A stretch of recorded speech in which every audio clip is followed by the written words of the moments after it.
desire to follow Jesus into the watery grave of baptism. It's my pleasure, my friend, as a minister of the gospel, to baptize you in the name of the Father who loves you, in the name of the Son who died for you, in the name of the Spirit who will keep you safe in Him. You wear me down. My brother, new life. Welcome to new life. All right. Amen, everyone. Amen and amen. All right. Let's sing another song.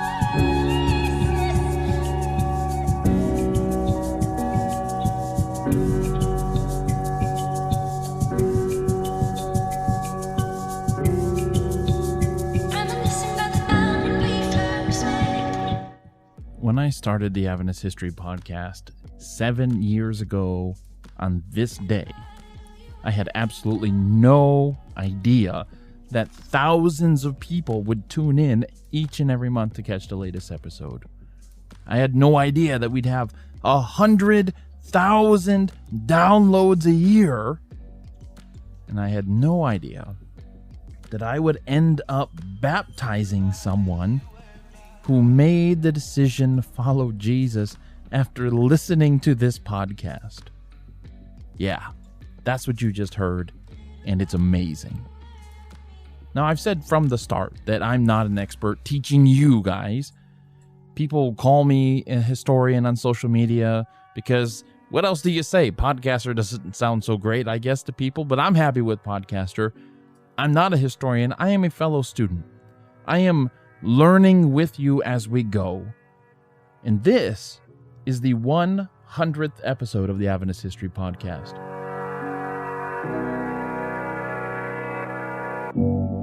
You wear me down. My actions won't be forgiven. When we first met. And it is a celebration of all of those Adventist historians who have done the work I rely upon to tell this story of Adventist history. Guys, my episodes have a bunch of footnotes with these people's names in them. These are notes that you guys don't see, but they're there and I rely upon them. And so I just wanted an episode that checks in with them, that talks with them, that appreciates them for all of the hard work that they do. And they do a lot of hard work. And we get to interview them today. Yeah, it's going to be great. This episode is different. Of course, we are pausing our regularly scheduled discussion of the 1950s in order to check in with these historians as I ask them about the future of Adventist history.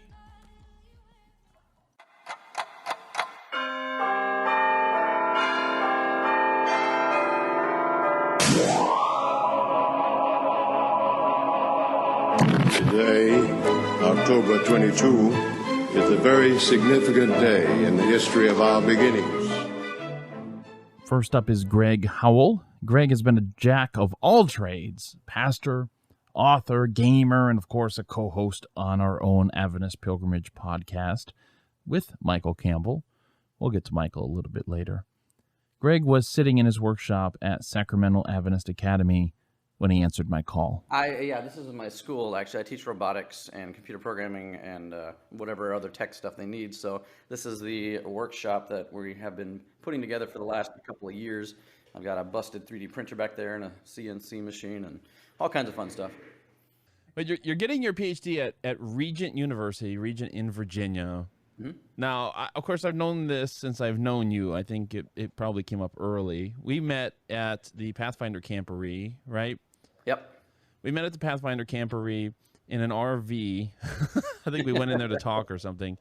And But anyways, you're at Regent. Regent was famously founded by Pat Robertson, who's still the chancellor of the university.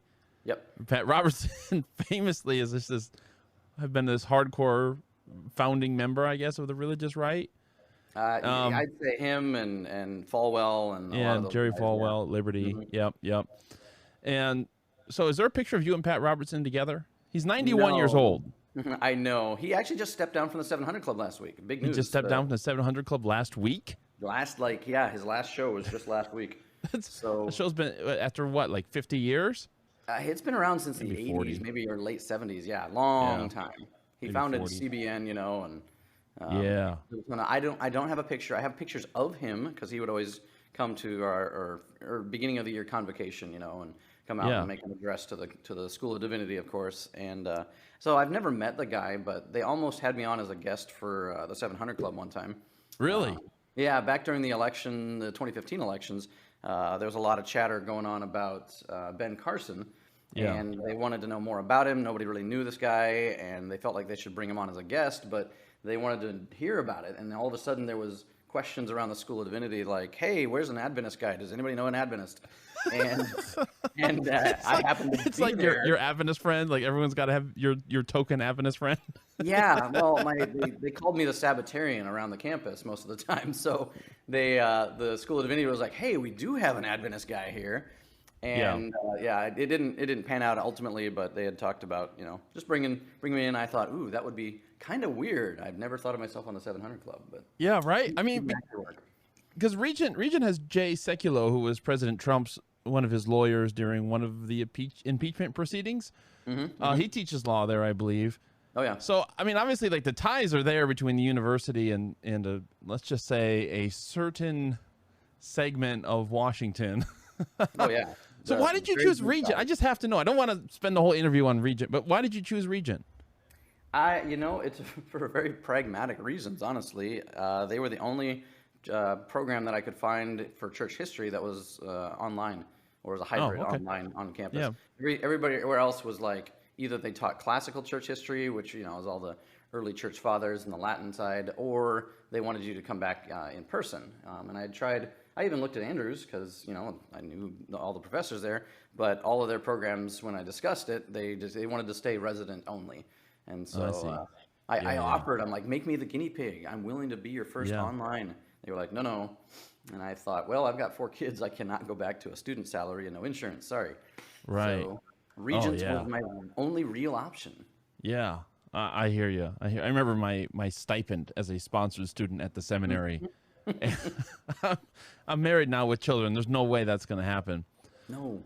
Malcolm Muggeridge famously said the medium is the message, right? Like that the format that information comes through changes how it is interpreted. And I think, I can't remember who it was. Maybe it was Roland Bainton or something, talking about how the invention of the printing press turned authors into authorities. Because you're not just finding like a scroll of Cicero somewhere that he wrote and deposited.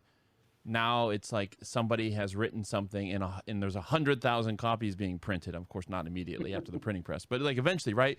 And there's a big badge on the front of the book, over 1 million copies sold. So that must mean this person knows what they're talking about, right? Like that must mean this person is someone that I need to listen to because people are buying their book, right? So the printing press helped turn authors into authorities, and that shapes the way that we look at whatever subject matter they're writing on, because there's a kind of instinct in us, I think, where if something is popular and widespread, there must be some more validity to it than just some random, limited print run book that I find in a garage somewhere. Yeah. It's not determinative, but I think there's like an instinct of like, if it's popular, there must be some kind of truth in it. Democracy of ideas, right? Yeah. What seems to be popular is getting the most headroom. It's getting the most attention, and therefore, the conversation necessarily has to go towards that popular idea, right or wrong. It's where the consciousness of the current culture heads. So yeah, and on the Adventist side of things, we have the ASTR or Astor, as I like to call it. I'm the only one I think who likes to call it that, but I just think it sounds cool. Yeah. Astor's released a bunch of a bunch of stuff, review, a bunch of periodicals, a bunch of minutes from meetings. I mean, there's books, there's all sorts of stuff on their website. I realize you're familiar with that. Many other researchers are familiar with that. I don't think most Adventist members are aware that those things are out there. Mm-hmm. They've probably never heard of Aster. And especially that acronym of it. It should catch on. So David Trim, if you're listening, my friend, Aster. It's better than ASTR or just archives or whatever. Anyways, I wonder if more people figured out that all these materials are available online, and not just on Aster, but like Center for Adventist Research, has some stuff out. There's various stuff you can find on the internet, a lot of resources relating to Adventist history. But I wonder how this access is going to change things, right? Because you don't have to be a specialist to even gain access to these things anymore. You can just Google. Right. Will this help the cause of Adventist history in the long run, do you think, where it enables more people to do research? Because obviously there's a lot more to research than we have researchers. We need people on the ground, so to speak, to kind of look into things, study things, make connections, write about things, present things. On the other hand, as you pointed out just a few minutes ago, part of the problem is that making this information available means that non-experts, people with varying degrees of commitments to rigor and integrity and so on will also be able to do this and present findings, and they may gain big followings and end up misinforming a bunch of people. Yeah. But overall, do you think it's worth it that this information is being put out to everybody? Will it help Adventist history? I think it does. On the one hand, sure, it creates a bunch of new fires that have to be dealt with and jumped on per se. And again, I know I sound snobbish by even saying, oh, everybody that talks about this stuff, unless they're a professional, they're just making fires and problems. That's not really what I'm saying, but I am saying when you get the information out there to everybody, there's tons more ideas that are suddenly possible, and in that is both the excitement of possibility, but also just like you said, the danger of misinformation.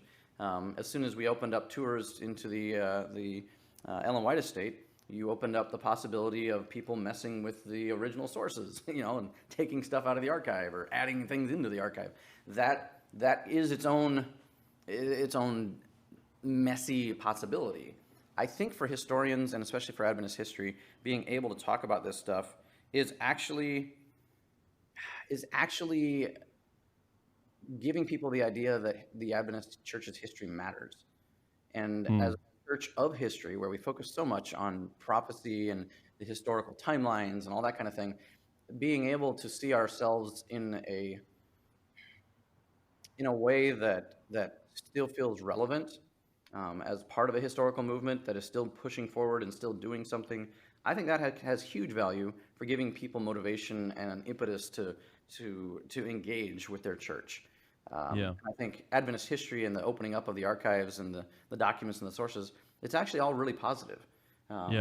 It's going to come with necessary pitfalls and issues and whatever, but it also gives us the chance to engage in topics. How many people really cared about certain Adventist topics until they were hot button issues again? They were only a hot button issue because people had access all of a sudden, Right. And I think finding new avenues to give people an interest in the church and its history and its background and where it's going to go in the future has given that historical part of our church a real boost. Yeah. Do you think, is there something that's missing right now that you would like to see being put online for everybody to access? Like we have the major periodicals, the Review, Signs, Signs Australia, the Record, whatever. We have all these things on there. We have a lot of books, Prophetic Faith of Our Fathers, the Froome stuff, all this stuff. Is there something on there that you think is missing that should be on there that people should be able to access? I've always found when I go into the archives that there's so much stuff in there that you can't do it all. The judgment call from the archivists, the gatekeepers of the historical stuff, they're going to have to make those judgment calls, and that's going to be based on a lot of factors like present reality, necessity, budgetary possibilities. They've only got so much time. Even when I was at the GC a couple years ago, they were just talking about standing in line and waiting for the scanners. having a whole document folio full of stuff, and they're like, well, this week I've only got a half-hour slot to get anything in. They have to make those calls as to what's available, and it's not always just based on should it be or shouldn't it be, it's can it be. Those are real practical parts of it, but the political spectrum and the current day, what's most relevant to the world church, what's relevant to the North American church, I mean, all those factors are all in there, and my hat's off to them for having to make those hard calls. Sometimes they do stuff that people don't want them to, and other times they don't do stuff that we wish they did. Yeah. If I was poking around, I have my own bias and preference. I'd love to see some of the Glacier View documents, and I know I'm not the only one. There's a lot of stuff in there, but there's considerations taken into account there too. Present administration has a vested background in this. There's people who are very much still alive that were part of these discussions or have family members in those discussions. It's whenever we're dealing with recent history, we have to take the human element more into account. I'm not worried about Joseph Bates getting mad at me if I publish something from his, personal Bible. Right. Yeah, that's a different question and a different consideration when I'm looking at this stuff. So I get it. I think some of our present conversations could benefit from certain parts of our recent history being opened up more. And I think that's always a value judgment, because some people look at it and say this could help. Others are like, why are we opening up that old tomb and letting all the bad fumes out? Like that's unnecessary, and it caused enough problems the first time. Let's not make it more problem. Right. That's a value judgment. It just seems to me that we've lost our optimism from let's say the mid to late 90s, when it was like, yeah, let's put information on the web, man. It's going to topple dictatorial governments. Mm-hmm. People having access to information that's going to raise their incomes because they can educate themselves about things. And we're all just, I think, far more jaded now about at least we only saw the good side. No doubt that good side did occur. I mean, it's so helpful to be able to find all this information online. Yeah. I don't know how many times, I don't know if you're like me, but it's like you're having a conversation with somebody and you're like, oh yeah, when was that building built? Then you just pull out your phone and you just look it up real quick, or like, what was that person's name who did this? And it's like, it becomes part of the conversation. But also I think we didn't appreciate the downside of the ability to spread misinformation, and just how difficult it was. We just thought if you just put the information out there, people will come to the right conclusions. Right. And now you look back and you're like, that's so naive. You have no control over the narrative. And that's kind of why I think like it really would benefit us if we did more than just core dump info, and then we actually like attached, professional voices to the spread of that information. Even if it's just simply, I appreciate how the new encyclopedia is working, where you've got the vetted process, but you've also got to open up enough. Articles are being published constantly. It's more of a Wikipedia style with some vetting and some just some professional stop gaps, in there along the way to make sure that good information and good stuff is out there. There's benefit, but making that transition from just wide open information where everybody's in the wild west of make it up as you go doesn't benefit us as much, and that's probably part of the hesitance that started to develop since the 90s, right? Yeah.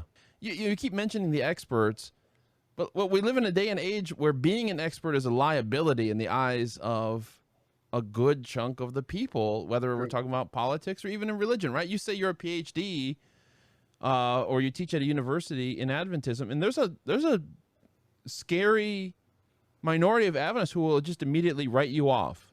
Oh, yeah. You've been institutionalized. You're part of the conspiracy, that has infiltrated our church. You're just going to water everything down and, blah, blah, blah, blah. Like, you're done. Like, I'm not going to listen to you because of that. And I think that's the thing that needs to be reckoned with when we talk about Adventist history is, how do you navigate polarization?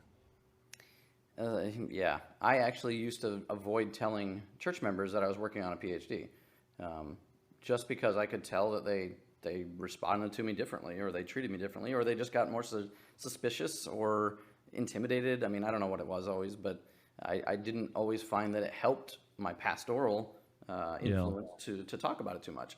So, yes, the being any sort of an expert in it, I find you can be a closet expert by at least just giving good information and good opinions and good tips and tricks as you go, without emphasizing the educational pedigree so much. And I don't pass around my CV during elders meetings or anything. That's ridiculous. What?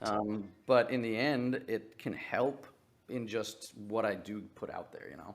Yeah, sure.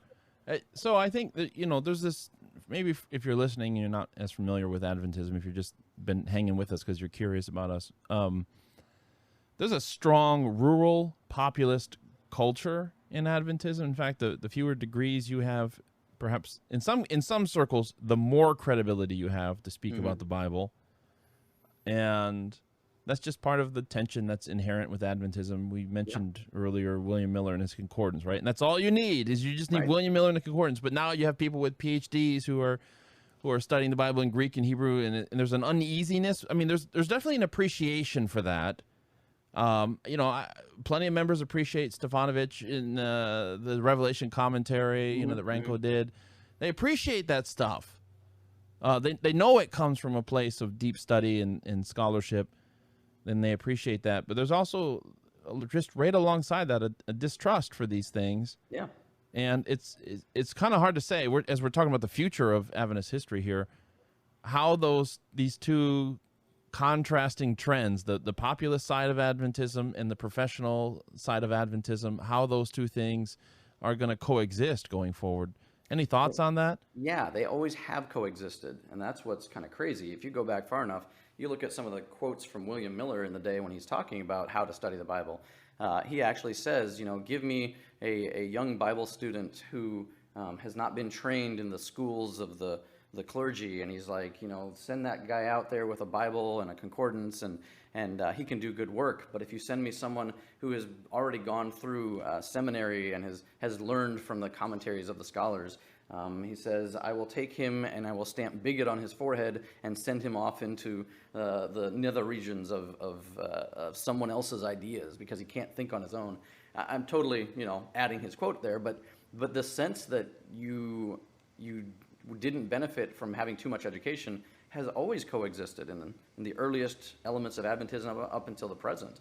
And I think we believe that being a people of the book is our legacy, and as such, we've always tried to maintain the idea that anybody can open up the Bible and hear God's truth. It's a hard one, though, when you start to have those disagreements, and that is honestly why I have kind of focused my dissertation research where I have. I think the way we have studied the Bible and approached the Bible has affected the arguments and the discussions that we have had in the decades since then. The more you have studied the Bible, the more you realize that we have so many different factors coming to us when we're trying to interpret this thing. And there's a comfort that comes from just feeling like I can open it up, read it, and understand it, and now put all of my assurance for my personal salvation or my connection to truth. I can just know that that's fine. I'm okay. What usually happens is with more education comes more uncertainty in some areas, and that's disconcerting to a lot of people. Now you're telling me I can't be sure that what I thought it said is what it actually said. That's scary. You're putting people in a place of imbalance, or at least in disequilibrium, and they resist that because they want to believe. And having to be able to come to those places where a little bit of cognitive dissonance is still okay in my faith, not everybody does that. Not everybody wants to do that. Yeah. Wow, really well said. I think we have to appreciate the role of uncertainty in our own faith. Ellen White in Steps to Christ writes a chapter about what to do with doubt. And, I think there's a difference between doubt and uncertainty that people need to appreciate. You may not be as certain about how exactly, Daniel 11 should be interpreted. That doesn't mean you doubt the essential truth that God in Daniel or through Daniel is reassuring us that the future is well in his hands. Yeah. You know what I mean? Yep. So, anywho, I want to ask you one final question here, and that is this. I'm going to ask this to everybody that we're going to be talking to today. Where do you think Adventist history is heading? I think that Adventist history is heading towards a lot of the same places that the larger population's questions seem to be heading. What is our authority? Where do we get our information from? How do we vet the information, or at least how do we approach our own history in a way that is beneficial? Like we said before, there's a lot of hesitancy about putting too much out there because it gets misused and thrown back in our faces. But I think Adventist history is slowly grappling with the reality that we live in a WikiLeaks world, and there is going to come stuff, and if we aren't the ones who are actually putting it out there in a way that seems accurate to us, then it's going to get out there in a way that's probably even less accurate. And I think that Adventist history, a lot of historians anyway, we're looking at this and saying it's better to put more out there with our own interpretations and our own narratives than to just kind of keep letting it trickle out and cause more issues because nobody's talking about it. That's where I think it's kind of heading. I know in working in the archives, it's a constant tug back and forth. More power to the folks up there at the GC. They got a lot of hard decisions to make.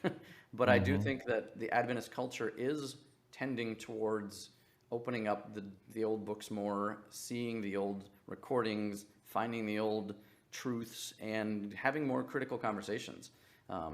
Some people want to shut those down, other people want to open them up, but I don't think we can stop it. Just like controversies of the 80s opened up the door to questions that nobody really wanted to ask before, it didn't stop it. The next generation of historians like Knight and some of these other guys were able to ask the questions and make the conversations that they did because of the older pushes that were made. And it's painful sometimes, but it did at least open up the church to looking forward a little bit more and asking questions that ultimately helped guys like me when I was growing up in the church. I had a lot of those questions, and I needed to know that my church was going to have a few answers that made some sense. I needed those kinds of people doing that kind of work. And I think the next generation of Adventists, the kids that I work with in high school, they're asking a lot of the hard questions. And I have to draw on my own resources and my own historical backing to address those questions. And a lot of the stuff that helps is the stuff that sometimes we wanted to hide away. But it's, I think, going to help the next generation quite a lot if we're able to do it right. Yeah, and if people are worried about how this is all going to pan out, I mean, you look at George Knight. He caused some, he stirred the pot when he was first starting out, and you look at him now, and it's like everybody reads his books, and they're not too challenged by them now. I think it's a clear, a clear example of how the things that troubled people 40 years ago can somehow just we talk about them and then we settle down. We can settle down. Maybe not true of every topic that ever comes up, but we can settle down. And then it's like, oh, why were we so worried about these things? Right. The frank conversation, I think, is just something that's got to happen. I agree with you there. I think people have been calling Adventism a cult for a long time now, and it's in our best interest to probably be as transparent as possible, and as reasonably transparent as possible, I should say. Not saying we should just dump everything on the internet. There should be some organization. There should be some planning here. Yeah. But, I just let people see that we have nothing to hide. And, that we're not afraid of tackling some of these questions, these troubling questions. Some of them are perennial questions, whether it's plagiarism or, the sanctuary doctrine or whatever. Like there's somebody in every generation who raises those questions. Right. And it seems to be in our best interest to tackle those things head on, because, as you're noting with the students, the veneer of institutional loyalty that once was present, that would have prevented somebody from raising their hand in class and asking a question that would be seen as too challenging, that's gone. Mm-hmm. That's gone. Like, people have no problem now just raising their hands and saying, "Why did Ellen White do this?" Yeah, none. Was she a racist? She said something about amalgamation, but you know what I mean? It's like, right. Now you're there. You can't just say, "How dare you ask that question?" That impertinent question. You go to the principals. Like, you can't do that anymore. That's gone. That's gone. And good, because frankly, I believe that there is a certain type of reception that we have to think about. When the generations before us were wrestling with their issues that mattered to their time and place, they couldn't have anticipated the issues that were going to matter to the next generation. We have received from them a treasure trove of stuff and of truth and of things that matter, but if we're limited to only discussing the questions and the answers that mattered to the generation 2 or 3 back, we are not going to be able to really address the relevant state of our church today. Yeah. And that's, to me, if we have more information out there, then the people who are actually trying to make sense of it today have more resources to do so. I'm not going to be able to give Froome's question and answers Nichols. I'm not going to be able to give those books out because the questions that they're asking back then aren't the same today. Right. And so I can't be limited to those really, institutionalized, staid and true. Here's the only topics we talk and here's the answers we give. The questions are changing, and to answer them better, we have to have more of the stuff out there. Yeah, and I think the questions are becoming better informed. Yeah. Oh yeah. My high school. They have more to draw on. Yeah. I mean, that's why I started getting into Adventist history to begin with, just because I was pastoring and people were asking me all these questions, and I'm like, I don't know why we do things this way. I need to go figure this out. And so, yeah, maybe if I can pitch Adventist history to any pastors or leaders who are listening, it's just that this is a basic working knowledge of Adventist history is a good thing for any elder in a local church, any pastor, any conference person to have, because you're going to have these questions. They're not going to go away, as Greg is letting us know here. Yeah. So I did a whole seminar on why learning Adventist history matters for the Northern California Elders Association, and it's received well when people start to realize, hey, this can help me in my local church ministry. It's good to know why the church has done it this way for so long, because maybe the questions they did ask back then do have some relevance, even if it's not exactly perfect. It helps me get there. Yeah, absolutely. All right, Greg, we're going to let you go and get on to our next guest. If you guys want to hear more from Greg and his co-host, Michael Campbell, you can listen to the Adventist Pilgrimage Podcast or Adventist History Pilgrimage or Adventist Pilgrimage History Podcast. He says it so differently every time. I say it wrong. Oh, thanks, Greg, for joining us. Hope you have a great rest of your day.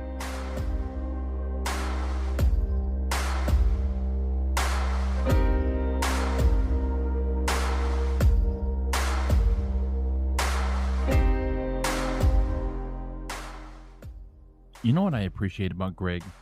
He'll be the first one to sign up when you need something. He's that kind of guy. And you know what else I appreciate about...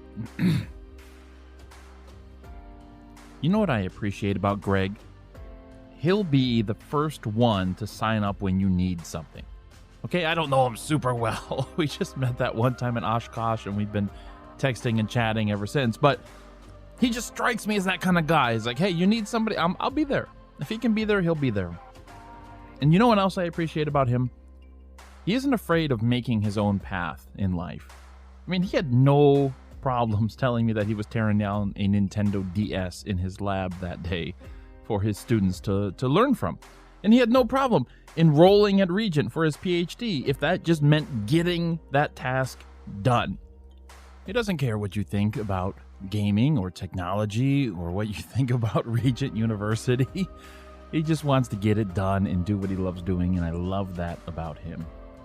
Now, someday I hope he and I can sit down and talk a little bit more about information access and about the role technology plays and how we interpret information. I mean, I think that's a great unexplored territory. How does the medium shape the message? How might reading a document online influence the way you see it versus having a printed copy in your hand?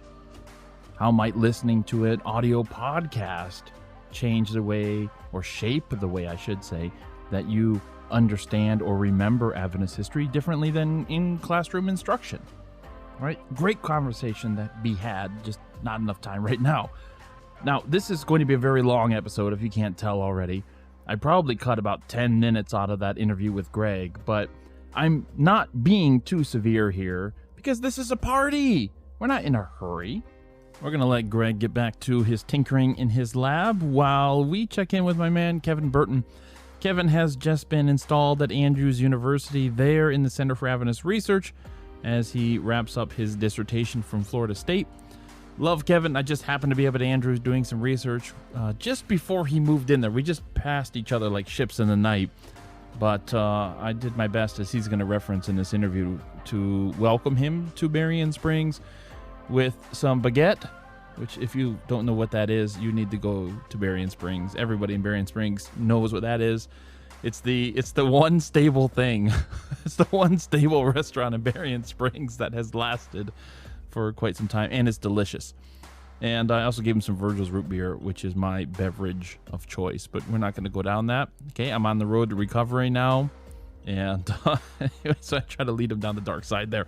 Anyways, let's go check in with Kevin. He's no stranger to this podcast. It's just been a little while since we've talked to him. So it's great to have this conversation with Kevin Burton.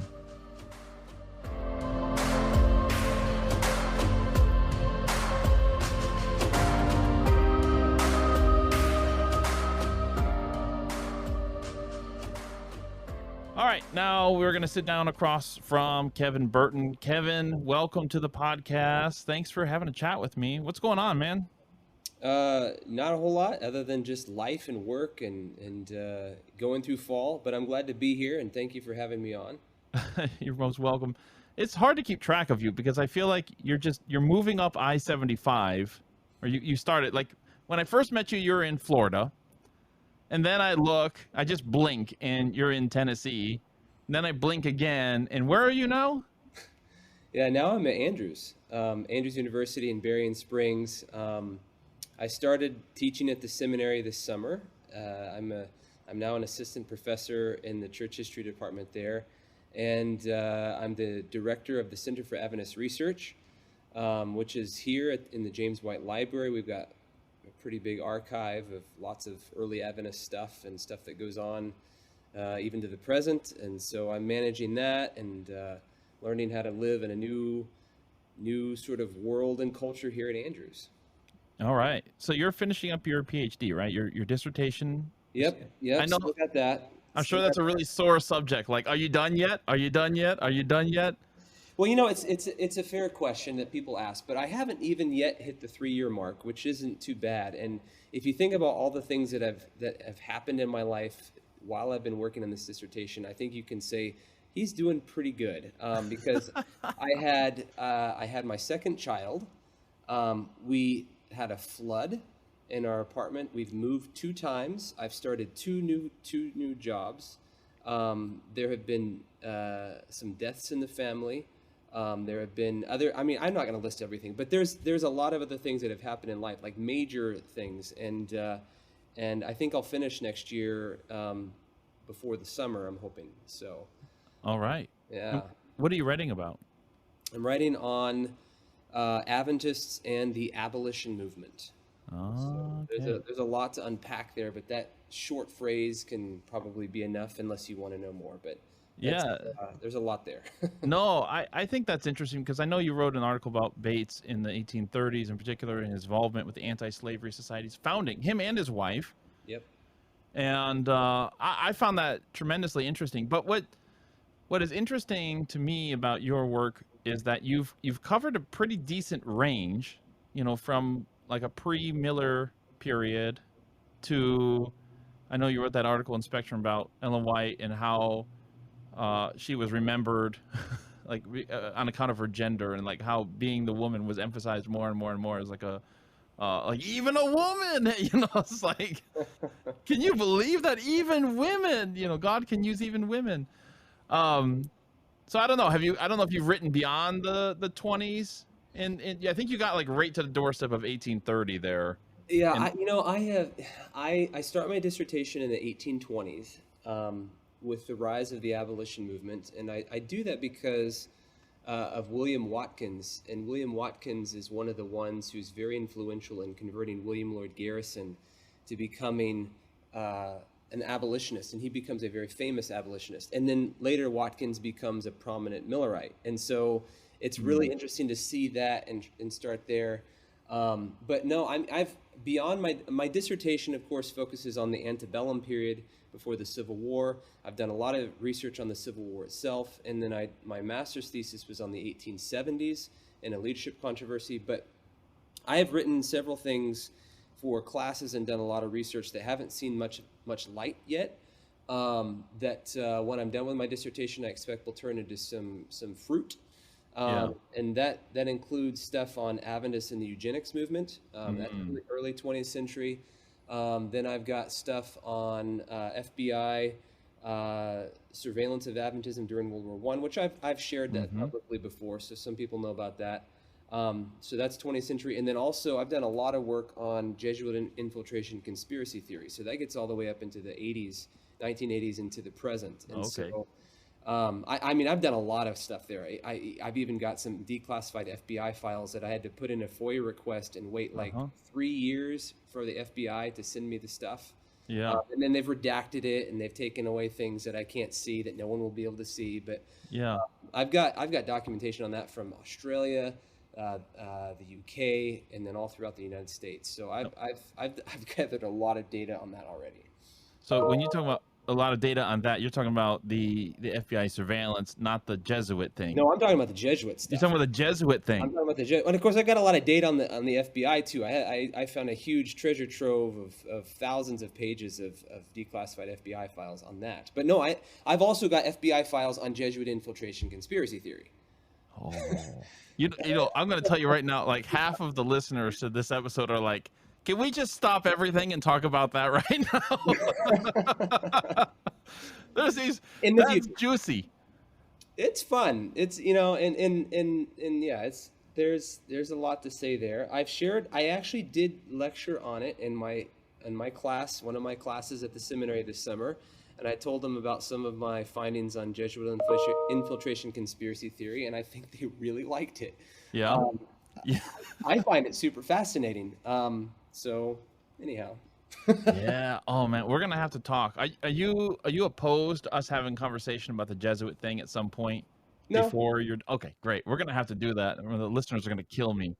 All right. Well, I look forward to having that conversation. But right now, I want to talk about the future of Adventist history, and maybe it'd be helpful before we move in that direction and get your thoughts on that, to just talk about where Adventist history is right now. Like, what are the fruitful areas of study? What are the interesting fields that Adventist historians are moving into that are, because like you said, it's virgin territory. Mm-hmm. There's not enough Adventist historians to really, to be bumping into each other and getting in each other's way. It's a big field. There's a lot that hasn't been done yet. So what are some of the interesting trends that are going on lately in Adventist history? Yeah, so, I mean, Adventist history, I think, has been living in a more comfortable place where it's not so apologetic and hagiographic and so forth for several decades. But we're still hanging out in sort of a conversation amongst ourselves kind of mode. Yeah. But we've got some good studies that have come out. I mean, there's historical theology that's been done. Like recently, you've got Dennis Kaiser's Trust and Doubt, which is an excellent exploration on revelation and inspiration and how those things have changed and shifted in Adventist history over time. And he's corrected a lot of the preconceived ideas that we've had. And that's a really useful understanding, especially to launch Adventism into the 20th century, because his dissertation goes, which is published now, it went into the 1930s. And so that helps us understand the transition, especially after the years that Ellen White dies, and some of the mentality and framework. And Michael Campbell, in his book 1919, he gets into these things a little bit as well. And so we see some more of that. We see more studies and more works done on Adventist missions. David Trim's book, A Living Sacrifice, that came out. Especially you're seeing this emphasized in the Encyclopedia of Seventh-day Adventists. Lots of short pieces, but a lot of them very mission-focused, which is really helping us fill in a lot of gaps. And that launches us into, a newer trend and healthy focus on non-America, non-United States especially. And so the ESDA, Encyclopedia of Seventh-day Adventists, that's really trying to help fill in the major gaps, especially that were present in the previous versions of the encyclopedia, which really covered just the United States. Yeah. But you've also got I want to plug Stefan Höschele and Chigemezi Wogu's series, Adventista, Studies in Adventist History and Theology. That is an excellent series. The second volume is on the contours of European Adventism. There's a lot of great chapters in that book that deal with some fascinating things like Adventists who've been martyred, Adventists during war and conflict and all the turmoil in Europe. That's really, really fascinating. They've been working on getting one out for a long time on World War I. I hope it will come out soon in that series. We've also got a lot of PhDs coming out of Africa and Asia that are starting to focus more on their own history some, and so I think that we're seeing some more emphasis there. We've got continued emphasis on Ellen White. George Knight's still holding down the fort on that front. He's got some new books that have just come out, and but they're good. I mean, I love George Knight, and they're taking Ellen in a little bit different directions and newer directions. I mean, Ellen White's Afterlife, for example, that launches us really into the 20th century more, which is good. And I think that we need to have more studies on the interpretation and dealing with Ellen White post-death. And so I think he sort of launched us there. But there was also Prophets in Conflict, which, did a lot with comparing Ellen White with Joseph Smith. And the understanding of authority there. But let's not forget Ron Graybill's book, super detailed analysis of her writing process. And so forth, and that came out in 2019. Visions and Revisions. Yeah, Visions and Revisions. That's a good book. Yeah. But see, there again, like this is launching us, like Knight is launching us a little bit into the 20th century, which I'm glad to see him focus more on in these later books, because his general histories of Adventism, they really don't deal with Adventism in the 20th century that much. No, it just skates through it. But what gets left out, I feel like, is like, what about Adventists themselves? And I know this runs contrary to what you were saying. It's like we haven't done enough for non-Adventist audiences. I agree with that. But I also see Adventists in the pews whose ideas of Adventist history are still Arthur White. Yeah, sure. You know what I mean? Yeah. Like, that's where they still are, so many of them. And it's like, okay, how do we get you out of the apologetic Adventist history where Ellen White is center stage? It's all about her and James and Joe, and then whatever after she dies, it's all just like, just downhill, I guess. Like nothing really important or good happened after she died, because she was the star. She's the prophet, man. Yeah. And if only we would listen to her, all of her problems would go away. Like this is still like, so people are studying Greg Howell is doing his dissertation on the 50s, 60s, 70s, 80s. Yep, George Knight is, of course, in the 20th century, as you noted. Yeah. But people, like, where are the Adventists at reading these things? Like, we write them for Adventists, but that's not the same as saying Adventists read them. Yeah, and I think a lot of them don't. And honestly, like, this is me. What I'm about to say is me trying to ascertain and figure out, this sort of question or problem. Like, I think that I'll say it this way. I wonder if the reason we have Adventists not as interested in our history is because it's hard for them to put themselves in the narrative or see how they fit themselves or how it is relevant to their life. I mean, honestly, how many people... We write a lot about like theological aspects in Adventist history. That's great, and I think it's needed. Yeah. It's important. But how many Adventists really care about the theological debates that go on in the church today? I wonder. And so if you write on that kind of thing, it's just not that they shouldn't read it. I think they should. But like, it's probably just not going to grab their attention.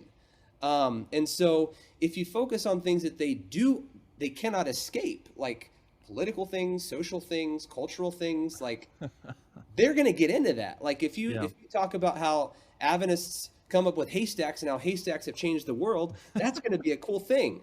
Yeah. We saved granola, folks. We saved granola from obscurity.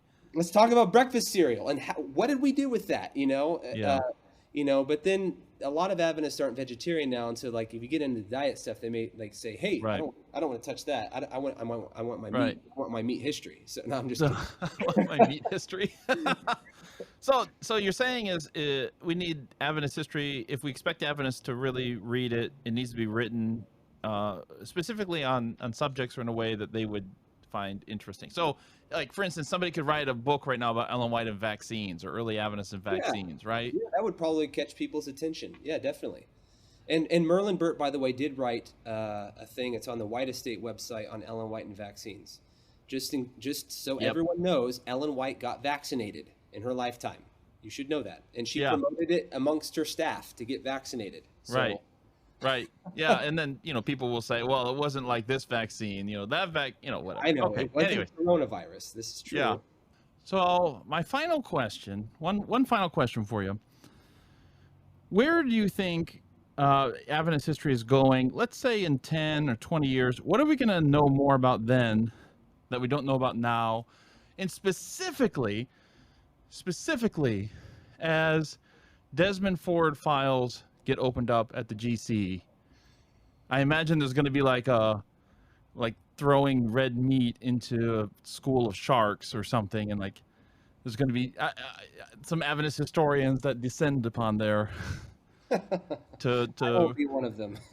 You won't be one of them? I will not be one of them. Do you think if it's around 2030, let's just say 2030, if this stuff gets opened or unsealed in 2030, do you think it's going to be marked by a bang or just a kind of a whimper? Like, 50 years afterwards, who's going to care still? Yeah, I don't know. I mean, you still will have people who were around and experienced that in their lives. I expect my in-laws will still be alive in 10 years, Lord willing, and their siblings, and people of their generation were all students, that were, maybe at PUC or somewhere else where all this stuff sort of exploded for the first time in the late 70s and early 80s. And so you'll have people around, but a lot more people will have passed on. A lot of the people that are still living that were there, maybe at Glacier View, there's still some around. A lot more of them will not be here. And it will be perhaps a little bit more distant. It'll have to be explained to people more, but people talk about it a lot. And I expect that we're going to have a lot more talking about it, and probably some rushing for the archive, I would imagine, in 2030. I only say it's not that I'm not interested in it. I am, but my secret, Matthew, for my own interest in history, and there's a few people like Benjamin Baker who share this with me. Like, we are really drawn to trying to find new things that people just have totally forgotten. Like, and I basically have the approach and attitude, well, enough people are going to write on Desmond Ford. I'll never have to. Like, it's not ever going to be forgotten. So, like, why bother? And so I think that there is so much more that we have literally just forgotten that's important, really important about our past, that I think is more worth my time. And I just think that just fits with things, that I'm interested in. And then I also I think maybe I have some of the gift there. I like to try to find things. It's just a fun challenge for me. So I just try. Yeah. But, okay. Fair enough. But other people are going to definitely be there. Yeah. Yeah. Do you think something similar will ever happen with, say, women's ordination? I mean, not that it was a controversy on the scale that Desmond Ford was when that happened. I mean, this is kind of more of like a long burn than a one instantaneous kind of controversy. Well, I think that we're going to have over the next decade and hopefully longer a new focus on Adventist women, because we really have never had one. Yeah. You look at the Adventist Pioneer series, they're all on men, almost all on white men. You look at all of our history, and really the only woman that's ever talked about is Ellen White. Very few other women ever get any time of day. You might get a little bit on Annie Smith. You might get a little bit on Harriet Smith. You might get a little bit here and there. But there's not all. So women's ordination specifically, I think that this is still going to be an issue for people. It's not as hot, at least now, as it used to be. Probably because COVID has kind of tampered it down. But Hey, we can be afraid and argue too, okay? Don't cut us down like that. We're Adventist, okay? We can do two things. I tell you though, I think that people will be interested in, and there are things that are going to be found out. I mean, I just recently found a woman who was an ordained, sorry, let me take the word ordained out. That's a Freudian slip. I found a woman who was an elder of an Adventist church in Battle Creek in the 1930s. And, that's pretty interesting, you know. But I think what I would like to see, honestly, is I would like us to stop trying to focus on that singular issue in history and say, let's look at what Adventist women actually did do. And so let's focus on that, because they did do lots of things, and those things are significant. I mean, one small thing which I think more people need to know about is their really a crucial role in the rise of our tithing system, systematic benevolence. I mean, that was basically entirely run and done by women. Ellen White's a de facto editor of a paper that is unfortunately mostly absent from our archives called The Good Samaritan. And she's, collecting money and clothing and all sorts of stuff to help the poor. And that includes helping ministers. I mean, our systematic benevolence and tithing, the way it was done initially, was not just to support ministers, but anyone who was poor. But specifically ministers too, often who were very poor. And so, but women were the ones in their local areas, like going around and like getting this stuff. And that's fascinating. And I would like to see more done on that. Sure. And Sure. so forth. Okay. All right. I know I said the last one was the final question, but here it is, for real this time. What's one person in Adventist history you wish we knew more about? You mentioned Annie Smith, very, very promising young woman, unfortunately died way too soon. So that's what brought the question to mind. Like, is there somebody in Adventist history you're like, I wish we knew more about this person, because this was a really interesting person. It could be Chigemezi, could be whoever. Okay, there are many, but if I'm going to stay on the theme of women, the one person I'll choose off the cuff here is Adelia Patton Van Horn. I named my daughter after her because I find her to be so interesting. And I say my wife and I, please understand it was not just my paternal decision. No, but we chose to do so because she was an amazing woman. We liked the name, but she also was an amazing woman. She was basically an adopted daughter of Ellen and James White. She actually takes a family photograph with them. James White performs her wedding ceremony and says he feels like he's given his own daughter away. But she's also the first woman who holds an official position in the church. She starts out as an editor of the Youth Instructor in the 60s, and then also in the 60s she becomes the treasurer of the Seventh-day Adventist Publishing Association and treasurer of the General Conference. And so she actually played a pretty serious role. And one of the fascinating things about her that I like to share is that Ellen White writes a letter that a lot of people have a really hard time with. I actually find it fascinating and really, really insightful. And that is whenever Adelia Patton Van Horn, she's not, Van Horn is her married name, just for people who don't know. So she marries Isaac Doran Van Horn. And so she becomes Adelia Patton Van Horn. And Ellen White writes her a letter after she gets pregnant and basically tells her, you shouldn't have gotten pregnant. God wanted you to work for the church. Why are you having kids? And I find that so fascinating. Some people look at that, it's like, why can't she have babies? What's wrong with that?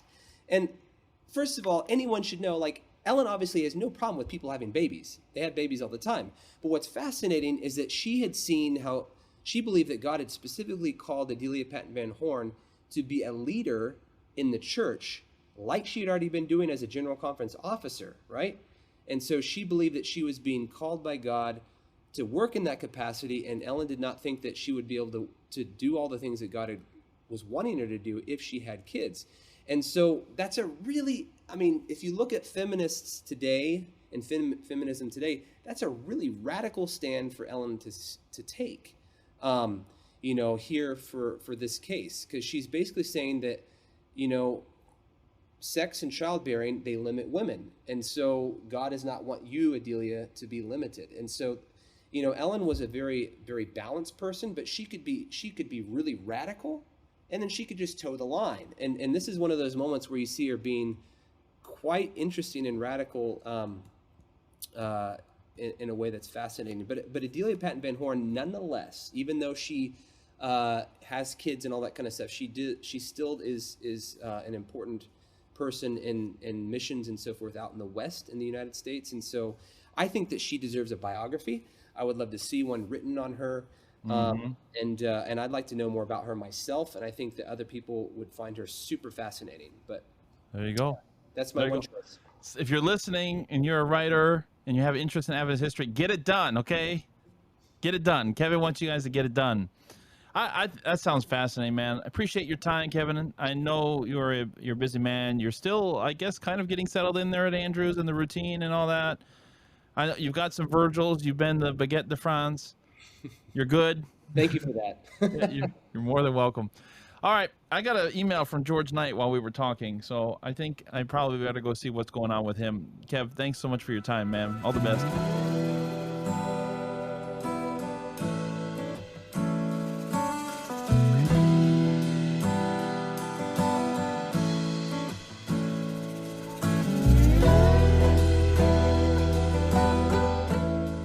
Naming your daughter after someone in Adventist history? Yeah, that's commitment, guys.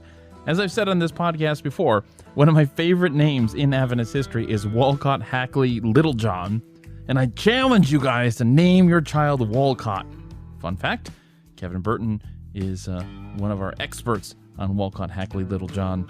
So anyways, I don't know why I didn't, hopefully if he wants to have more children, then he'll reconsider putting Walcott Hackley Littlejohn back on the map, okay?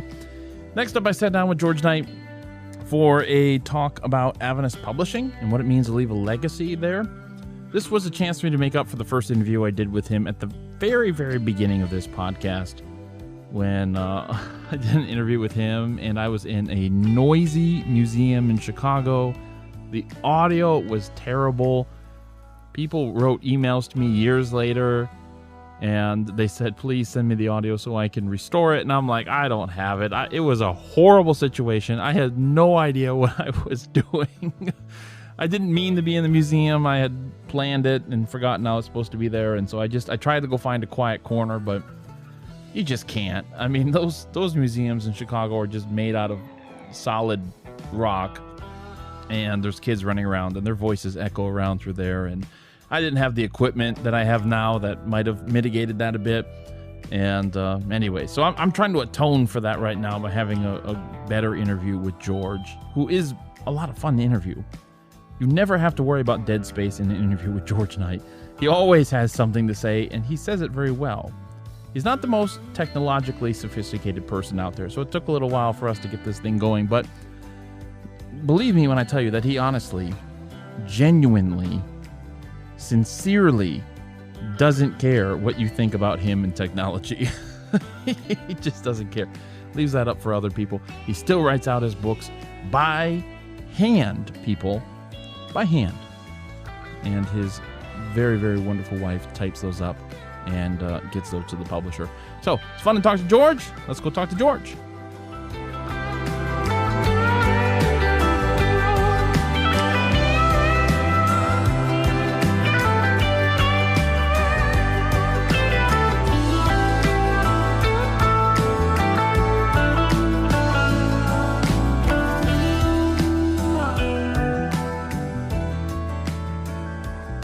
Does Adventist history still matter in 2021? Well, I guess the big question is, does Adventism matter?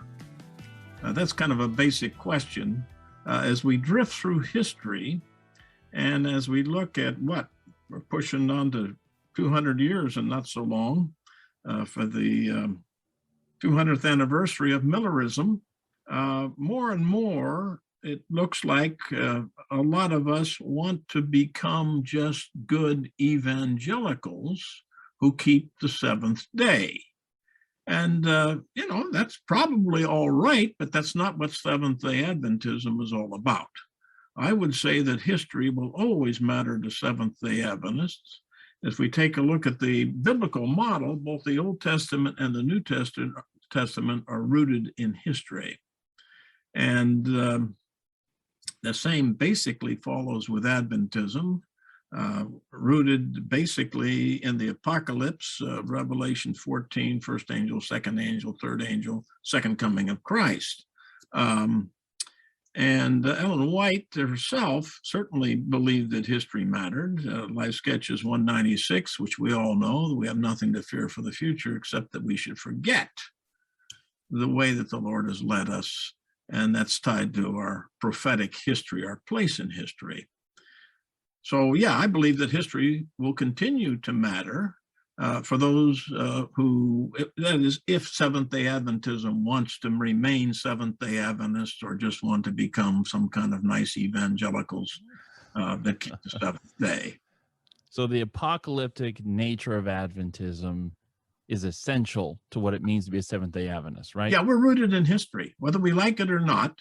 And history is what has propelled us to be the most widespread Protestant denomination, really, in the history of Christianity, unified denomination. As I like to say, there's only two Catholic churches, Catholic meaning universal, the Roman Catholic and the Adventist Catholic. We truly have taken this commission to take the three angels' messages to the ends of the earth. That's it. That's right. Fair enough. Now, you've had a very long career. You started off, I believe, in writing about education, right? Education and Adventism. Yeah, actually, I was trained as a philosopher of education when I went to Andrews. I had no intention of ever, of teaching church history. I had, some people know, I had a little intermission. I left the ministry in '69 and had no intentions on being an Adventist anymore, but I got converted to Christ and got my Adventism baptized about 1975, went to Andrews at 76. Meanwhile, I had done my doctorate in the philosophy of education. So I went to Andrews and taught in what became the School of Education for 9 years, and taught both the history and philosophy of education. And that's where my actual historical work began in Adventism, because all my PhD students, we didn't have enough sophistication in philosophy, so they all did it in Adventist history. I had 3 degrees. I had a BA, MA, and BD, which equivalent to, well, actually a beefier equivalent to the MDiv. So I had a good, strong theological background.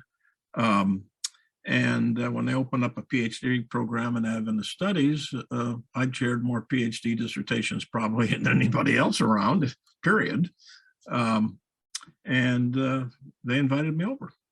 The church history department in the seminary. That was 1985. I went to Andrews in 76. Okay. So 1985, when you started in the church history department. My question is, how much has the study of Adventist history changed since you started until now? Are scholars asking different questions? Are they asking, in your opinion, better questions? Are we focusing on something different than we used to back then? Or how has it changed over your career? Well, we ought to be asking different questions. There are different levels of historical study. The first level, you might say, is getting the descriptive facts. And we were, we weren't too interested even in that. We were more interested in apologetics, our first historians. And then we decided, well, we better get down with the facts. And we did a pretty good job for stuff around 1844 and 1888. And after Ellen White died, history disappears. It Adventist history kind of went into the sand. Yeah. After Ellen White, everything is just epilogue, right? Yeah. And of course, we couldn't really adequately do the descriptive until we had an archive, system of archives, which is an ongoing development, but it started about the 1970s. And so the first level is basically what happened. And then you can ask, questions about why did it happen this way rather than that way. But as you begin to build a knowledge, oh, by the way, one of the changes has been, okay, we got to move past 1915. You know, people like Michael Campbell, Gilbert Valentine, who's recently written a book about the massive theological administrative struggles in the 50s and the 60s. I'm talking about the 1950s and 1960s. We're hoping to see that published before too long.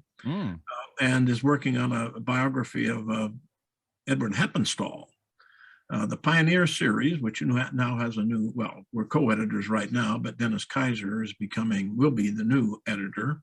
And we're beginning to look at mid-20th century characters as well as early pioneers. So one change, and a needed change, is we've got to move into the basic facts of the 20th century and the early 21st century. And some of us have been kind of working on that, but we got a lot more to do to fully see just the descriptive data.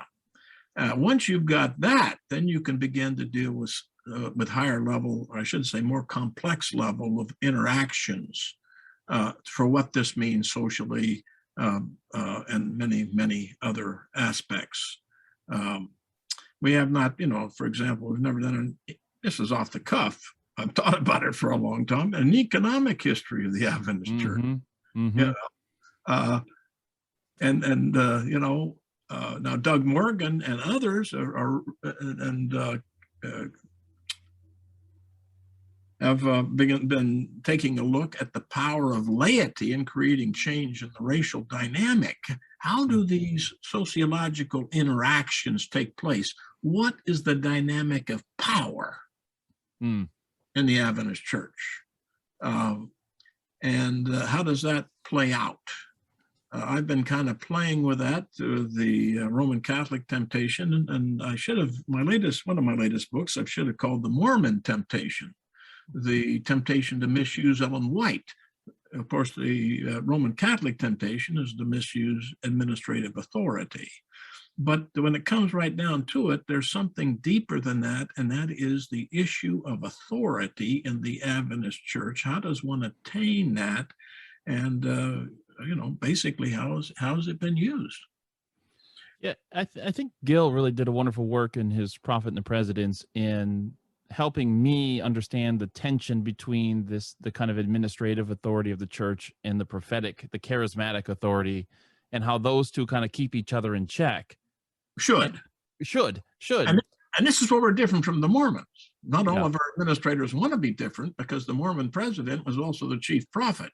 Right. And that would be a nice combination in Adventism. Just think about it. Don't mention any names.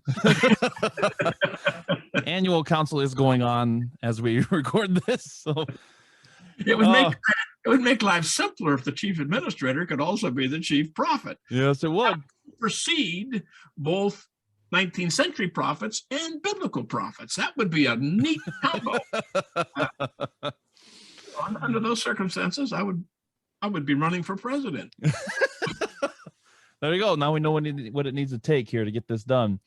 Listen, you mentioned the Mormons and you mentioned archives and things like that. I want to combine those two things in this question, because when I was last at the GC archives, they were talking about a tour that they had taken, the Mormon vault or whatever, which is like in a mountain, and they were describing it as just very state-of-the-art, impressive organization. They had plenty of manpower and resources to organize this thing. And at the GC, they're only indexed down to the folder, not to the individual pages. So we don't know what's on each page. You can just find a folder and hope that what you're looking for is in there, because they just don't have the manpower. They don't have the budget, these sort of things. Why do you think that is? Because for a church like ours, where history is of paramount importance to our identity and our direction, why do we not devote more human and financial resources to preserving this history? Yeah, well, let me just talk to the Mormon situation first. They have a little different situation in the sense that they don't have the massive clergy expenses that we do. It's a different setup, and they have more expendable funds, and they have a different purpose for history. But anyway, to be an Adventist historian that's an oxymoron statement. our focus is on mission. We should not be here. Yeah. We should not be having this conversation. Yeah. Our goal is to be in heaven, not to preserve our past. Yeah. And that's our mission. However, since time has a nasty habit of not ever coming to an end, even Ellen White in her own lifetime realized we better start saving this stuff. Yeah. And that became really the core of the first Adventist archive. Ellen White saying, send me your letters. Time is not stopping, and I can't remember what I said. Mm-hmm. And then, of course, we come, and then her son, Willie White, and then Arthur White, and they got this archive. But okay, that's all right for the White estate. They got a lot of business out there. And then suddenly, in the 1960s, we began to get, we had to have accreditation. We had to develop historical people. And I don't know exactly how it came about, but we sensed that after, 130 years since the disappointment, that maybe all this history might have been important, and we better get it organized. And so the GC establishes an archive. A decade before that, when I was a student at Andrews University at the seminary, let's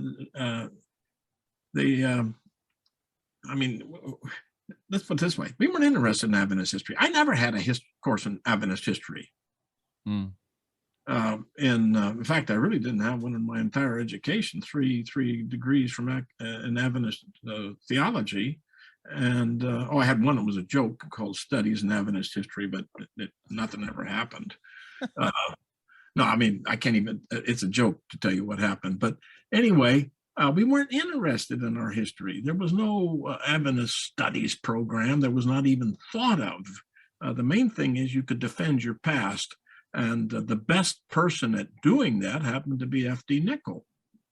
And he got some very good reviews from non-Adventists on Midnight Cry and things like that.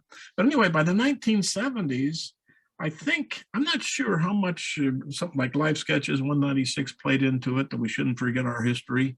But anyway, there was kind of the idea that, man, we got all this stuff. Maybe we ought to get it organized.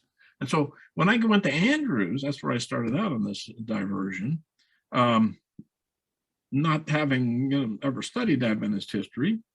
I had to write a paper, and somebody said, well, we're starting an archive. I said, well, what's an archive? And they said, well, come on over here. We got a room. And there was a little dark room with a pile of about 10 boxes in one corner. And that was Louise Detterin took that over and developed an archive there. And of course, since then, we've had Loma Linda, Avondale, places around the world have established Adventist archives. So there's been a growing consciousness of it, largely not because I think we wanted to do history, but because it's become important because time doesn't stop. Yeah. And we're still here. Yeah, and it seems to me that if our focus is mission, at some point, a knowledge of how God has led in the past is instrumental in supporting that mission. I would totally agree. I think it's absolutely crucial. Yeah. So that's the reason I wrote the book, The Apocalyptic Vision and the Neutering of Adventism. Yeah. If we forget who we are, maybe we're a big hoax. Well, it's important to know. Yeah. Yeah. We can't be kind of historical orphans. We didn't just pop down in the pier in 2021 and we can go any direction we want to go and be anybody we want to be. We have a past. We have a heritage.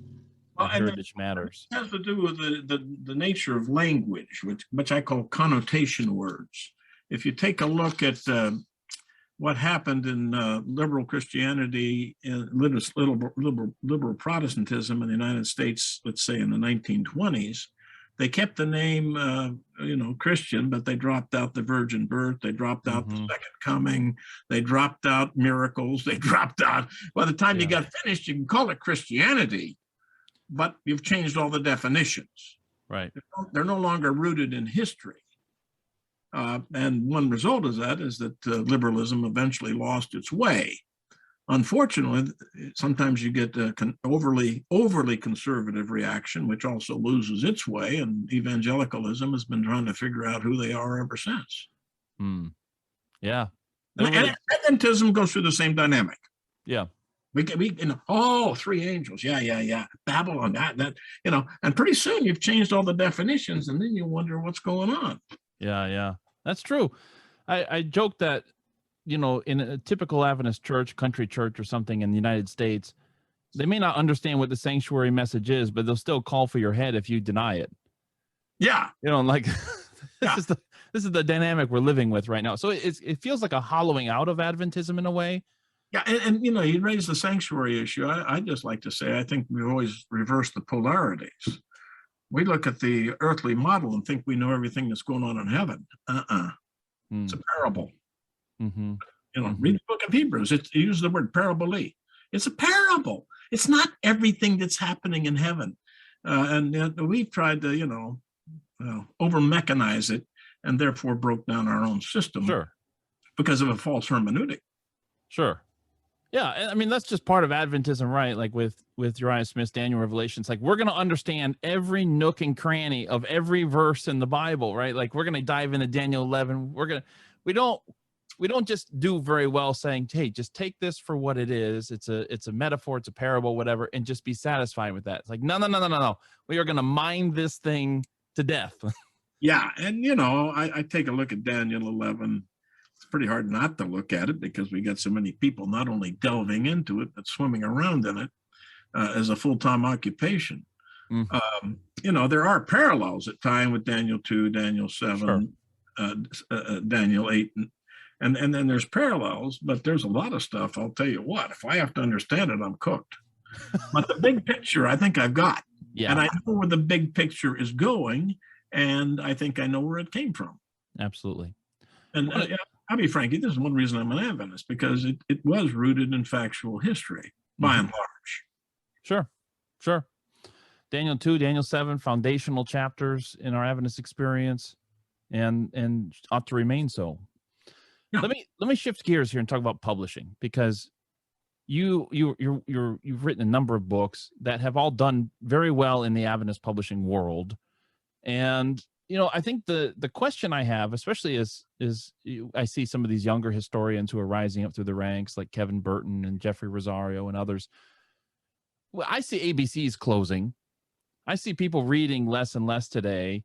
How is it a historian or a theologian can get their ideas to Adventists today? How do you disseminate these ideas today? Yeah. There's several different aspects of that. I just kind of put something a little to one side of the question at the beginning. The first thing, at least in my Adventist history writing, was to try to explain the church to itself. If I had another life, I would try to explain the church to the rest of the world. And that's where a lot of our historical writing is going right now. Right. And whether it's out there explained to the rest of the world or to Adventism themselves, we've still got the same problem. Basically, the membership is not overly interested in reading. I think that, as you intimated, has gone downhill since I began to, when I first began to write for the church broadly.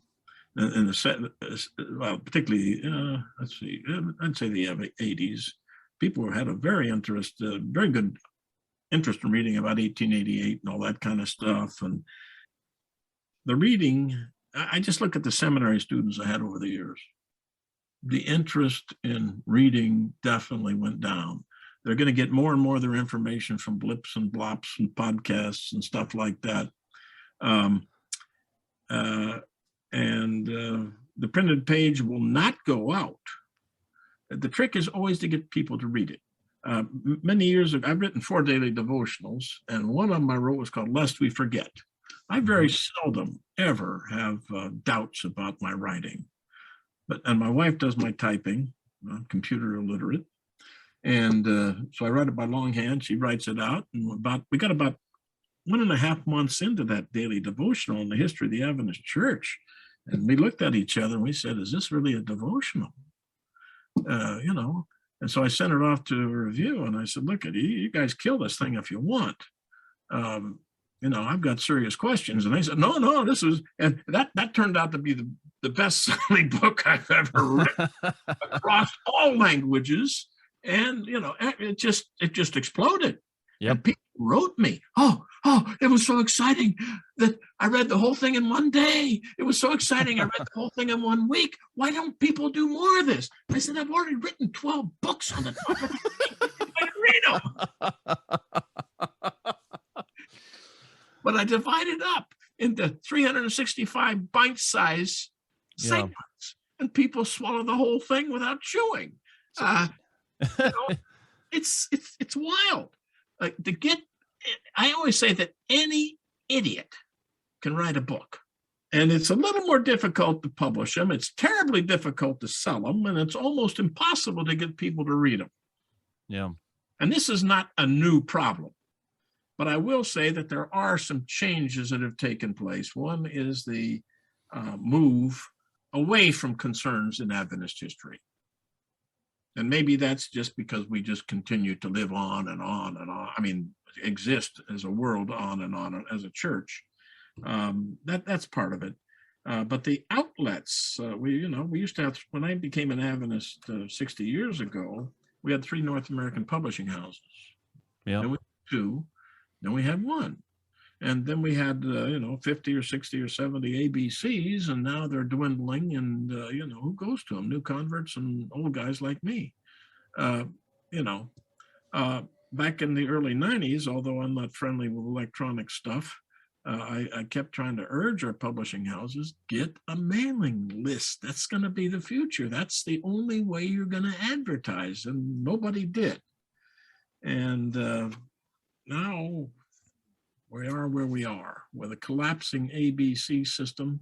On the other hand, there are things on the horizon that excite me. And one of them is the Oak and the Acorn, basically the publishing arm of the Pacific Union Conference. And they are doing a lot of stuff that cannot be done by Pacific Press for political reasons. They need to speak to the whole church. At any rate, Pacific Union, the Oak and the Acorn, is basically putting out some good historical material, as well as other types of literature. Yeah. I think, though, that's a bright spot on the horizon. But It's always been how to disseminate the stuff, how to get people. And that's people say, well, you got these titles, Angry Saints, My Gripe with God. Well, the first thing to do is you got to get people to pick the book up. Yes. Or want to know what's in it, because I buy books online. That's something I can do online. I can buy books. So sometimes I want to read about it. You know what I mean? Right. So you got to have a title that at least people want to pick the book up and open it up. And then if you can't catch them on the first sentence in the first paragraph, forget it. They're not going to look at the second paragraph. Yeah. And so... But this has always been the problem, and it's becoming worse. How do you get people to pick up a book? How do you get them to buy it? How do you get them to read it? Yeah, I mean, the ABCs weren't just there for distribution. They were there for discovery. And even if you put these Adventist books on Amazon, which is a very convenient way to buy them, how am I going to find Adventist books? I mean, the chances of me coming across one on Amazon is just nil. So that was always nice about camp meeting or a trip to an ABC somewhere at Andrews or GC or whatever, is you can just look and say, what's changed in the last year? What are these new books? What's going on with some of these authors that I've been tracking through my Adventist experience? But now it's like, I don't know. I have to find them on Facebook and hope they talk about it or something. Well, this is the problem that I was sensing in the early I'm a historian, so the early 1990s, that you have got to get massive mailing lists, hundreds of thousands of names out there, so that you can put this stuff in people's face. Yeah. I mean, how many times every day I get something from Barnes and Noble about the latest thing. doesn't cost them anything more to send it to me than it does to send it to 1 million people. Yeah. It's a great way, and I don't buy everything I see, but it's okay. Latest book that's important in history. Good. I'll check that. We need a clearinghouse, and we needed to begin to develop that while people were still buying Adventist books. Where we had, you could use all kinds of gimmicks to get names, and but anyway, that's neither here nor there. We have, for a guy that's an electronic dinosaur, I know how it could have been done. Sure. I mean, it just seems like your writing career was this perfect span of time where you were writing these shorter books, easier to read books, accessible to everybody. I mean, Froome wrote some good books too, but they're long books, they're thick books. Like, you're writing very simple books, very short books. You can churn more of them out precisely at a moment where publishing is doing very well. And then it's like you cross the bridge, and then the bridge blew up behind you. And it's like, everyone is going to follow. Like, we got to find a new bridge here. Yeah. And that's something we have not developed a lot of ingenuity in the Adventist Church. We got the annual council going on. This would be a nice time to say, okay, now how is it we can share mailing lists? Is it ethical? How do we do this? Because there's a lot of mailing lists out there. Sure. Ministry has a well-protected mailing list. I've used it, but I could only rent it, and they did there's all kinds of mailing lists out there, but the publishing house doesn't seem to have access to them. Now, the Pacific Press does send out a little thing. I get it, and I see Yeah. Well, I haven't seen it lately. I don't know if I canceled it out by accident. Anyway, but I looked at it one time. I said, man, that's a pretty good review of that book. It had 500 names. If I read the thing right, there was only about 500 or 600 names they were sending it to. Yeah. Well, wait a minute. There's 20, let's just take North America. There's, roughly 1 million names. Yep. Why can't we reach 300,000 homes? Yeah. The mailing lists are out there. Do we have any interest in getting out our material to our people? Or are we going to be just so many special interest groups like Ministry Magazine or Signs of the Times, Signs of the Times is a little different. But anyway, there are lists out there, but we haven't developed any synchronized approach. We love organization, but we don't extend it to places that it might count. Yeah. That's true. I mean, some of these independent or supporting ministries have got this figured out. Yeah. I don't know how I got on some of their lists, but man, I get stuff all the time, full color, great photos of things that are going on that they're doing. They know how to do it.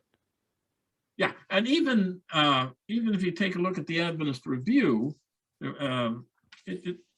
it had, I don't know what the circulation is now, 40 or 50,000. I'm going to tell you what, it had that back in the 1890s. That was half the population of the church. Yeah. I mean, now the Adventist Review, I appreciate what they do, but they're not really scratching the surface. Yeah. Yeah, there's a lot that could be said about that. The Review was the hub. It was the bulletin board for the church from 1849 or starting then, onward, where it's like, that's where you're going to find your information about what's going on. And that's where it was Facebook and Twitter. Yeah. It was must read. Yeah. And if you take a look at the kinds of stuff people were sending in and they published, nobody would publish that stuff today. Yeah. No kidding. No kidding. Now, who's Ellen White to speak against checkers? I understand she carries the board wherever she goes. Wow. That's Twitter. That's how I feel about your Lest We Forget book. I mean, it's basically literary Twitter. I mean, more than 100 and whatever characters they let you have in Twitter. I don't even know. But that's basically what it is. Just these short little bites. Yeah. Yeah. And, you're right about one thing. I did realize early on that the market was changing. I did 4 books on Ellen White, Meeting Ellen White, Reading Ellen White, Ellen White's World, and Walking with Ellen White. About 150 pages each. Mm-hmm. They sold really good. Mm-hmm. I would have made one 600-page book, still be on the shelf. Yep. Yep. It's a different world out there. Well, it is. And I don't think people realize how many Adventist books from the very beginning until well into the 20th century, they typically were longer books. And you've really, I don't know if you just intuitively picked up on shorter attention spans and declining reading times or something, but you hit that at just the perfect time, I think, to be readable. Yeah, and there's another thing, Matthew, that we need to recognize here, and that is if you take a look at Adventist historically, we published nice big books early in the 20th century, and they had footnotes. Mm-hmm. And then from about 1960 to the mid 80s, we published little 140-page stories without footnotes at the very time that massive growth was taking place in the number of college graduates. Mm. And that came to a head, actually, when I published Myths in Adventism. I sent it in, I think, in 1983. It was published in 85. And it was heavily documented. And the publishing house wrote me, and they said, we don't have a market for this kind of stuff. With all these footnotes. Mm-hmm. And they said, it will take us 7 years to get rid of our first printing. Well, 7 months later, they came out with a paperback. And I don't know if it's just part of a shift or what, but since that time, we've become friendly to footnotes and scholarship again. But we lost a lot of our reading audience, who by that time had turned to Erdman's and IVP and Zondervan and Baker and all these other outlets. Yeah. We lost our interest in meaty writing largely. Yeah. During the very period when the academic expectations of our people were increasing. Yeah, I think that bears out. I was reading a letter. It was by Ray Cottrell. I think it was in the 1940s or 50s when he was writing this, when he basically said, I don't know of a single scholar who has ever converted to Adventism because we don't write books for them. Yeah. Yeah. And if it's true then, it's true now. I mean, less true in a sense because we got Andrews University Press. We've got more academic publishing now, but it was true up until that point. Andrews is a great outlet. They've done a lot of things. I've published several things through them. In fact, I used to be the press director. But that's another one, along with Oak and Acorn and others that are good. And those two are not the only ones. Good scholarly outlets. Yeah. Yeah. But once again, like with Oak and Acorn, I've been after them for years. Can you just put up a catalog on your website? Yeah. I'm glad you put this stuff out. Yeah. I find it by accident. Yeah. Yeah. Well, even an email newsletter for some folks, I get them from publishers, Zondervan or whoever. I get them. Accordance. I have that Accordance software. Man, I get an email from those guys like every day. Come buy a new commentary. Come buy a new, 50% off all the time, constantly. Anyways, let me shift to one final question here. You can change topics a bit. In 23 years, we're going to be commemorating the 200th anniversary of the Great Disappointment. That I have a hard time getting my mind around. Yeah. But my question is, how should we feel about that occasion? How should we celebrate it, commemorate it? What should that be like? Well, it should not be a celebration. It can be a commemoration, and I think we should pay attention to our historical markers. If you watch my writing career, I plugged into 1889, centennial 1888. My Miller work first came out in the sesquicentennial.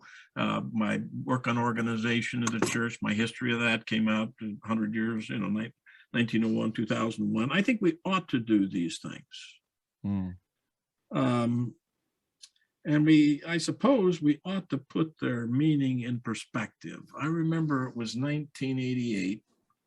I had been called in by Neil Wilson, president of the General Conference, all the General Conference officers, and all the Union presidents North America were there.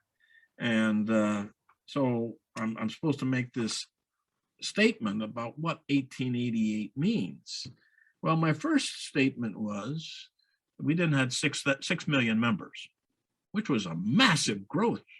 over the 1 million worldwide when I came in 1961.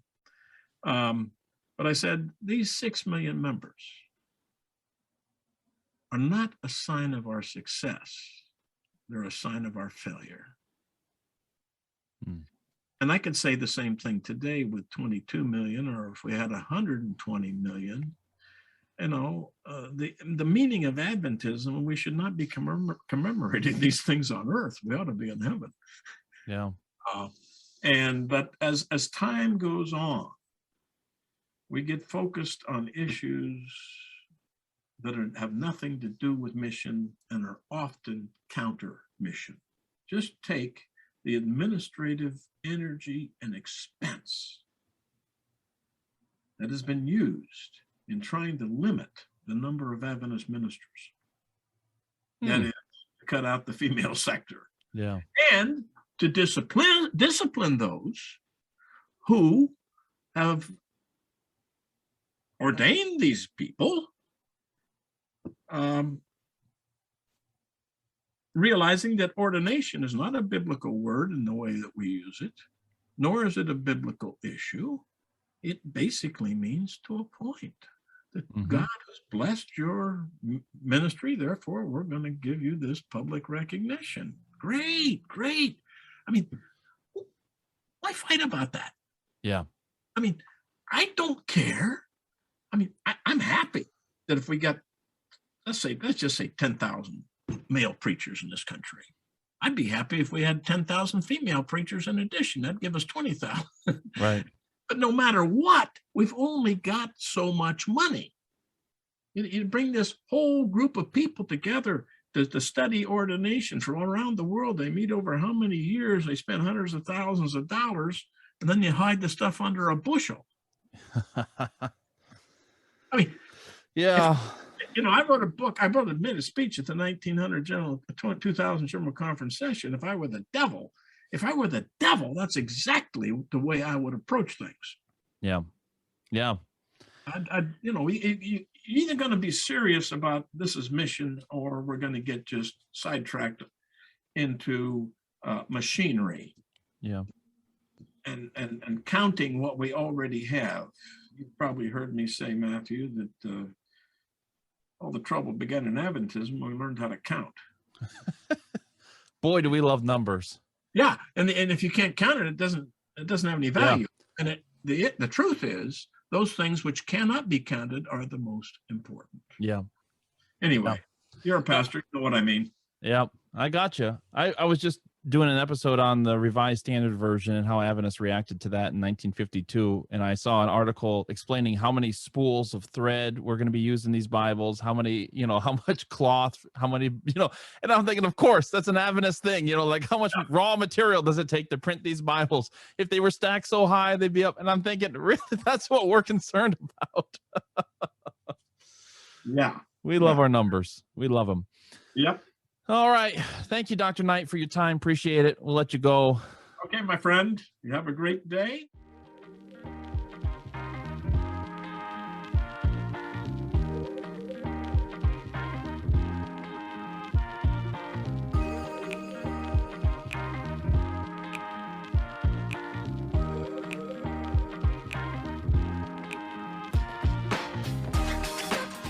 George Knight is such an Adventist legend. He's so fun to talk to, and it is a blast to get him on Zoom or however it is that you can get into a meeting with him. It's wonderful. He's one of those Adventists, I think, who makes you feel hopeful about being an Adventist. Does that make sense? What I think a lot of Adventists don't realize about him is that his greatest contribution to this church might just be in the way that he has invested himself in supporting other Adventist historians. The way that he has taught students, including PhD students, the way that he has used his influence to further the work of Adventist history unselfishly. Right? He's not just worried about his own contributions. He's pushing other people forward with him. I think that's a big part of the legacy that he is giving us right now. Next up is Doug Morgan, who we interviewed not too long ago on this podcast. Doug is working on the Encyclopedia of Seventh-day Adventists at the moment and has just done tremendous work in helping us see how Adventism relates to the larger cultural context, whether it be his book, Adventism in the American Republic, or his latest book, Change Agents, which talks about how a group of Black Adventist lay people managed to challenge the church to do better, and it paved the way for Black Adventists to run their own conferences. So let's check in with Doug. How you doing?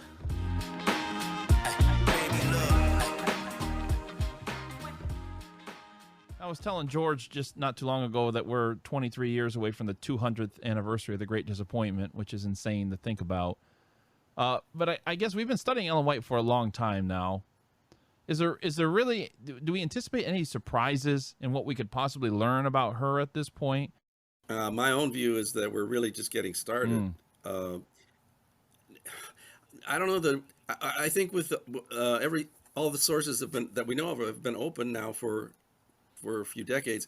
So I don't know that, although you never know the unknowns, but not that I would anticipate any bombshells, but I think that we really are, and we could discuss this back and forth, but understanding her in context and her story, and her writings within the framework of her story, her leadership efforts, her interactions. There's still a tendency to say, well, we have a statement here and then a statement here. There's kind of these cold propositions. Now, we've been talking for decades emphasizing context, but still, I think that, for example, if you look at Gilbert Valentine's work in his biography of Jane Andrews, and also The Prophet and the Presidents, where he's really getting into her interaction with Elders Olson and Irwin and Daniels, there's so much, and I can sort of verify this just by seeing unpublished letters. I mean, it's not that they're great revelations, but just understanding her humanness and how everything is shaped by interactions and sort of power relations. To me, there's a lot that remains. Now, Terrie Aamot's biography, I anticipate, will be, a big stride forward. But we really don't. Do we have a really good, historically sound biography of Ellen White?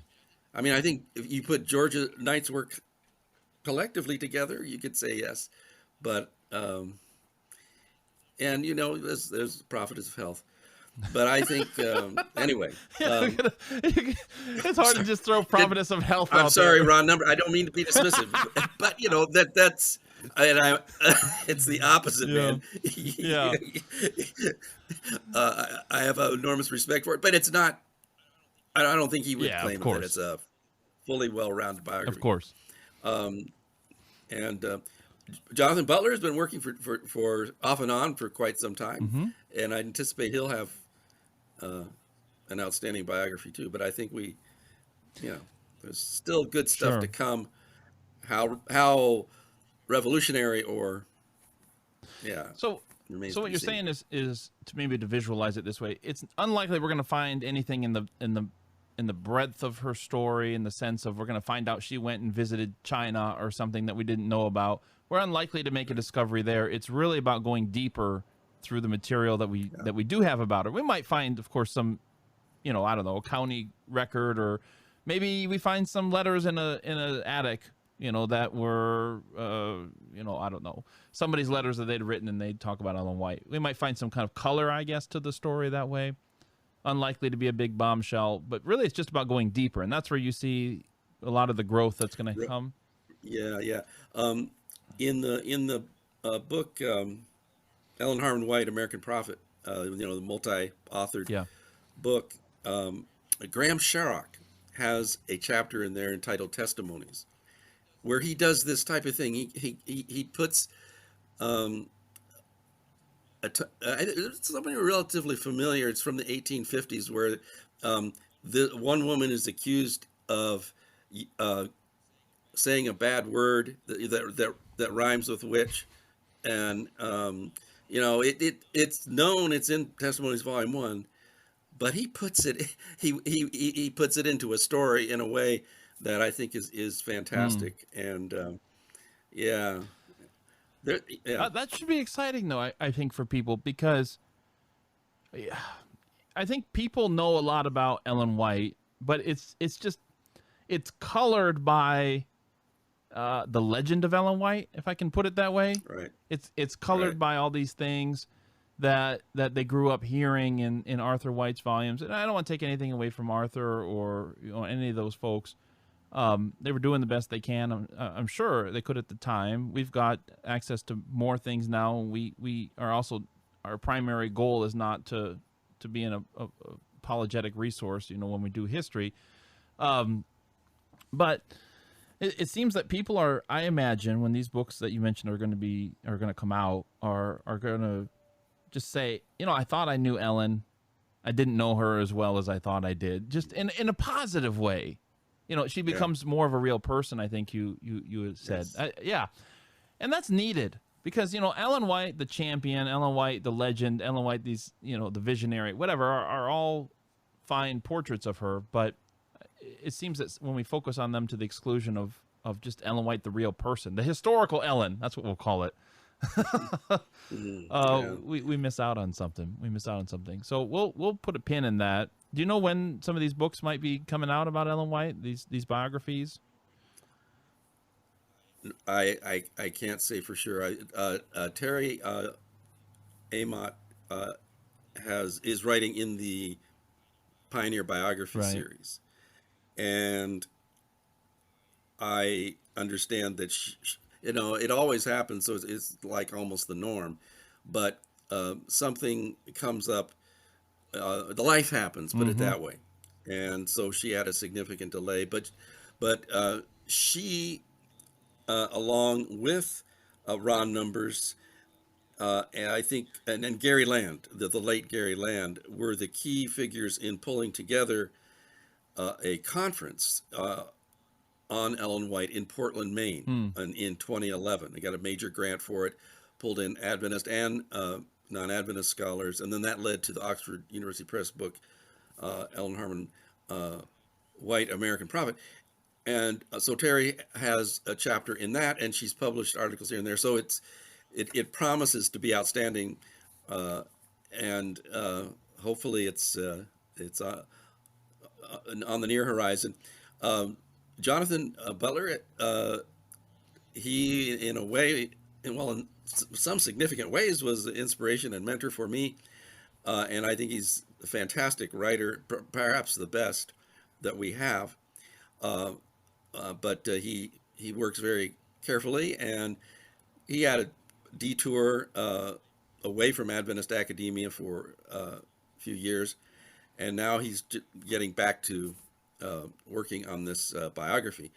And he also has, though he's published portions of it, I mean, related portions in articles and so forth. So, I don't have any inside track on the particular timing of either two, but hopefully not long. Well, Adventists, if we're good at anything, it's waiting. There you go. Oh, man. Yes, I was sir. talking to Kevin Burton in one of our previous conversations here, and he was saying that he wished he knew more about Adalia Van Horn. As somebody in Adventist history, we just wish we had more material about her. Is there somebody or some period in Adventist history you particularly wish we had more information about? Well, it's kind of paradoxical in the sense that as we have entered this era in which the possibilities are vastly expanded through full text searches online and so forth, and you're able to pick up stories from the back section of the review that maybe you would overlook, but they're rich, or newspaper articles, etc. Even Ellen White correspondence and other sources of correspondence, all online and so forth. And that has made it possible to illuminate the lives and contributions of certain people that have come into Adventism. Now, I mean, they're not all in this particular category, but the ones that have drawn my interest for some reason are people who have come into the church, but then have and made it kind of a splash, but it's been a tumultuous thing. And so actually my biography on Louis C. Sheafe, I mean, I had the luxury, most biographies, you've got to sort of filter things out. You know, you can't, you've got too much in a sense. But for that, I had the luxury of saying, okay, I need to use just about everything that I can find about him. But I found that there were documents that were referred to that were frustratingly missing. So paradoxically, that's one. But also while working on that, I noticed that there was a man by the name of John A. Brunson, who was a contemporary of Sheafe and came close to being his collaborator in Washington, D.C. And it's an interesting hypothetical. I digress here for a moment, but you'll understand quickly. It's interesting hypothetical if it had been Brunson rather than Washburn, which ended up to be a very antagonistic sort of relationship. But anyway, Brunson is, I mean, I was thinking, well, he needs to be in the Encyclopedia of Seventh-day Adventists because he was significant. I found these letters by A.G. Daniels saying, the greatest preaching at the conference, GC 1901, Brunson. I thought, well, that's intriguing. So we could do a little short article on him. But as I got into it, and again, you could go, especially now that the White Estate has put the incoming correspondence, full text. I mean, it's been there for a while, but I think it's only been in the last few months, at least that I've been aware of the fact that you can now search the incoming correspondence. Yeah. And often that's not only to Ellen White, but it's to Willie White, or they have preserved copies between Daniels and others, whatever, as significant leaders. And so man, all of a sudden, there's like this flood of references to Brunson. And so I discovered that he was the son of a Confederate war hero. Not I don't know whether he was like given some kind of major recognition, but he was killed at the Second Battle of Manassas. And so Brunson is a man of the South. He is a graduate of the Southern Baptist Theological Seminary. It's sort of in a sense, its glory days. I mean, John A. Broadus. I mean, these names are controversial now because of segregation and so forth. But they had this high tradition, and so he is this lauded and celebrated Southern Baptist Seminary graduate minister, and he joins the Seventh-day Adventist Church through the evangelism of George I. Butler, of all people. Yeah. Now, part of the paradox is there that Brunson will become a great champion of righteousness by faith. Brunson, and I mean, Butler loves Brunson, and so do a lot of people in the denominations. Like, he's preaching everywhere, camp meetings, teaching, Union College, Graysville School. He's in demand in more places than once, Emmanuel Missionary, etc. So this is amazing. But then it's almost like we have a repeat of 1888, because Brunson makes a very strong emphasis on righteousness by faith. And it starts to get too strong for Butler's liking. But then a further paradox in all of this, and I hope it will make sense to you and our listeners without sort of telling a 5-hour story here. But, I'd like to know more, because Brunson eventually, after less than a decade, he goes back to being a Baptist, a highly successful Baptist minister for another 4 decades. But why? did Butler, there's some evidence to suggest that Butler kind of drove him away by sort of saying, all right, you must toe the line. You're not preaching the landmark doctrines enough. Ellen White, on the other hand, was a little bit more moderate. She did give him some sharp testimony. Apparently he responded favorably, but Butler tried to then say, okay, man, you're going to preach the full message with us now. We really need you to do that. And so he may have sort of come down harder even than Ellen White. But anyway, I would love to know more. In a sense, because of these breakthroughs in online research, I mean, I know way more than anybody could have possibly have imagined wanting to know about John A. Brunson. I mean, Right. I'm trying to cut down this article so it can be a reasonable encyclopedia piece. But let's say I were to try to take what I've got and turn it into a journal article or something. Well, there's a lot significant there, but what's the point? How do I make it coherent? So I'm left tantalized. I mean, I guess this is a good thing, Matthew. It's not all together, but what came to my mind in terms of who would you like to know more about is these people that I've already learned surprisingly more than just virtually unknown before, but you're left with so many unanswered questions. But it seems that this gentleman is a one of many in Adventism where their star soared across the sky and then went over the other horizon. And it's like, what is it about Adventism that produces, that attracts, first of all, those kind of people, and then repels those kind of people? And so maybe in studying him, there can be some answers to that larger question as well. Yes, I think that's really where some significance can be seen. But how to put that together? Yeah.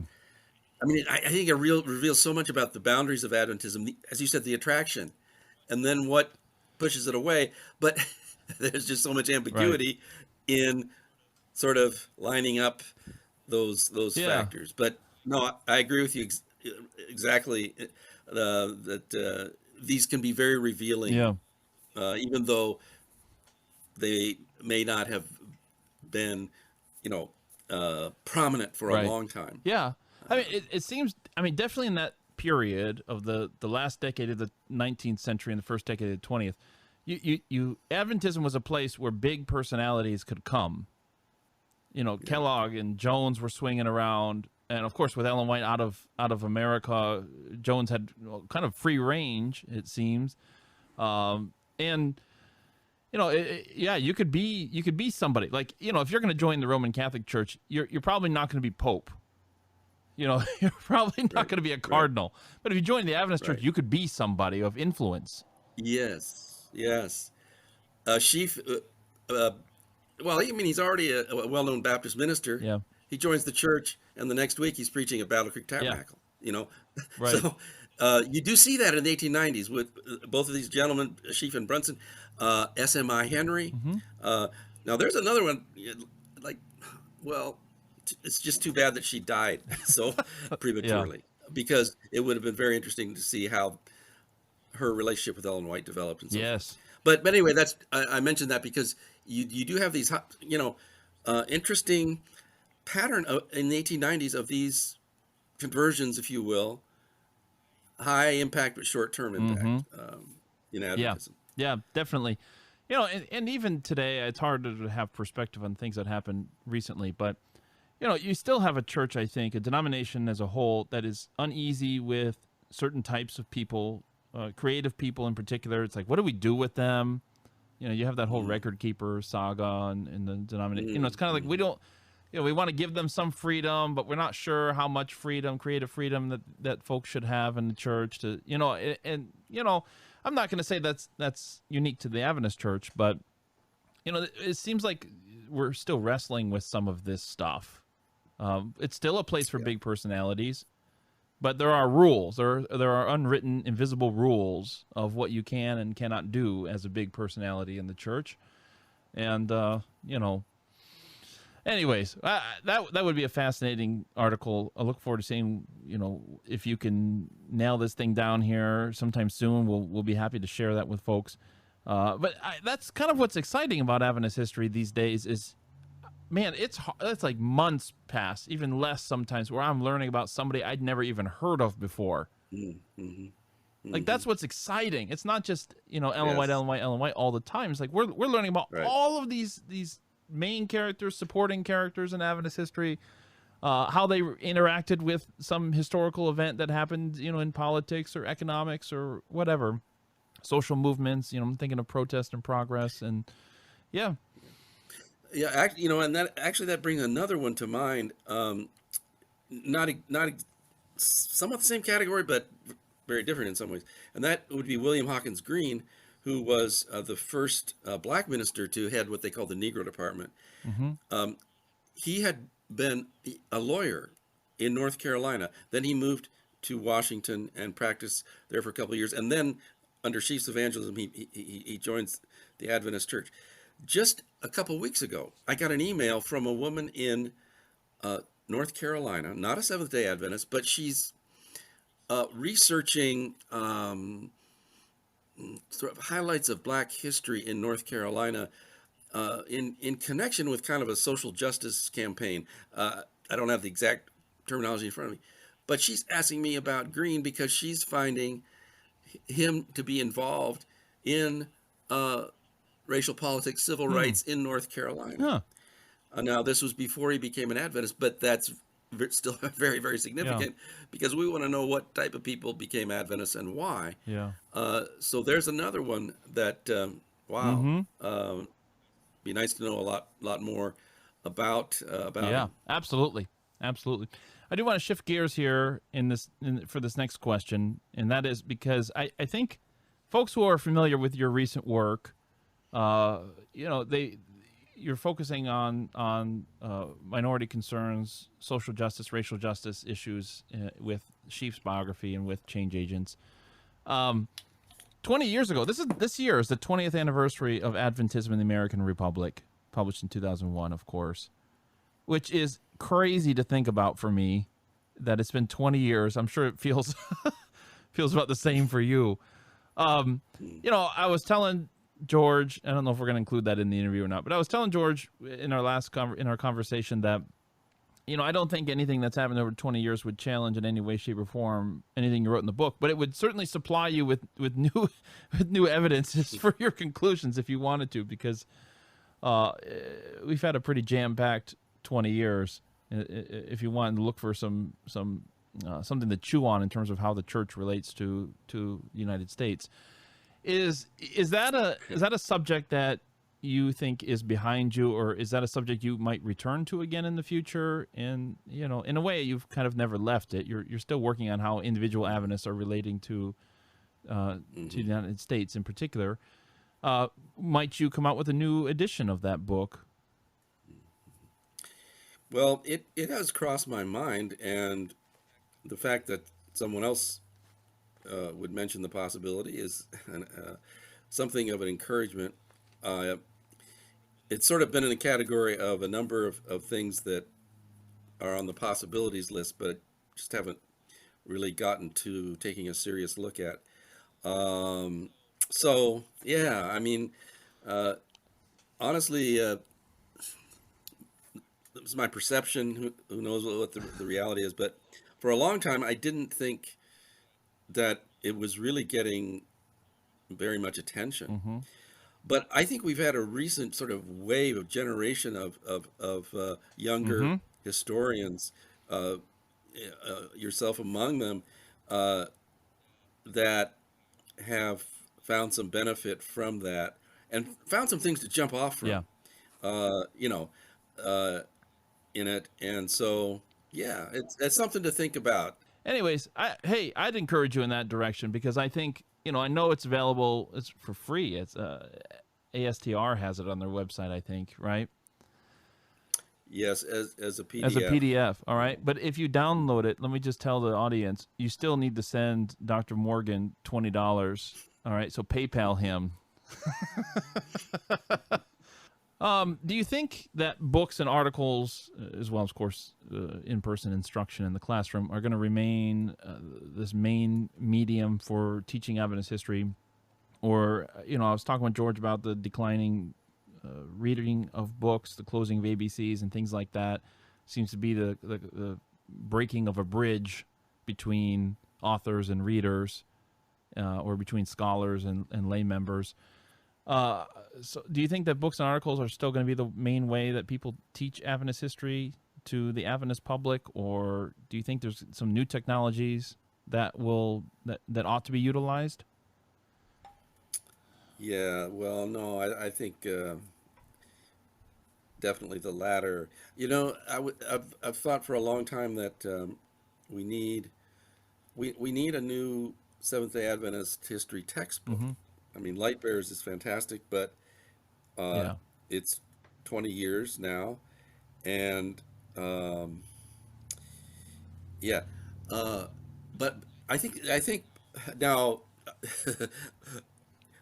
probably what I say next will be kind of like those senators last year who were had the Facebook man in front of them, and they were showing their ignorance about technology. Yeah, and like social how do media. they make money? But I think the next textbook has to be something like a website, and then you've got a print for those who want it, but you've got the electronic version of the text, but it can be dynamic.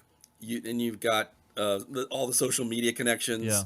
And I just have this sense, and that's all it is that historians and people in other fields need to be moving toward having their material presentable through various platforms so that they can be accessed by differing people with differing needs. So it's not necessarily just locked into a particular school in one location in one semester. So I don't know enough about, I don't have the sort of the technology to see, here's where things are going, and to be a step ahead. But I just think that, especially, I can testify even as I guess I resist these categories, but I'm a baby boomer. I'll have to admit that slot, but I find myself reading books less, for good, better, or for worse. That I'm spending a lot more time listening and viewing. Whether it be audio books, podcasts such as you mentioned, I mean, they're proliferating. Well, such as the one that you do, but that these become the medium in which I'm spending more and more of my time. So I think that we need to definitely exploit those or work through those. As much as we can, and I don't think there's any issue of somehow diluting or diminishing the scholarly rigor or whatever. It definitely seems like an awful coincidence that at a time when I think Adventist historians are doing their best work, where we have exciting things ahead of us, is also a time when Adventists are reading less and ABCs are closing. It's like, what a horrible intersection to find ourselves in, because this material needs to get out there. Yeah. Just to further on this, I was giving a little interview to a reading group who wanted to, they interview authors of the books that they're reading. And these were people my age and older, maybe some a little younger, but it was definitely not the younger crowd. But they're telling me, "Oh, can we have the audio book? We want to listen to it." And I can understand. It seems that in the past, an author could just send it to a publisher and they would take care of the cover art, the distribution, all those things. It just seems like right now, at least,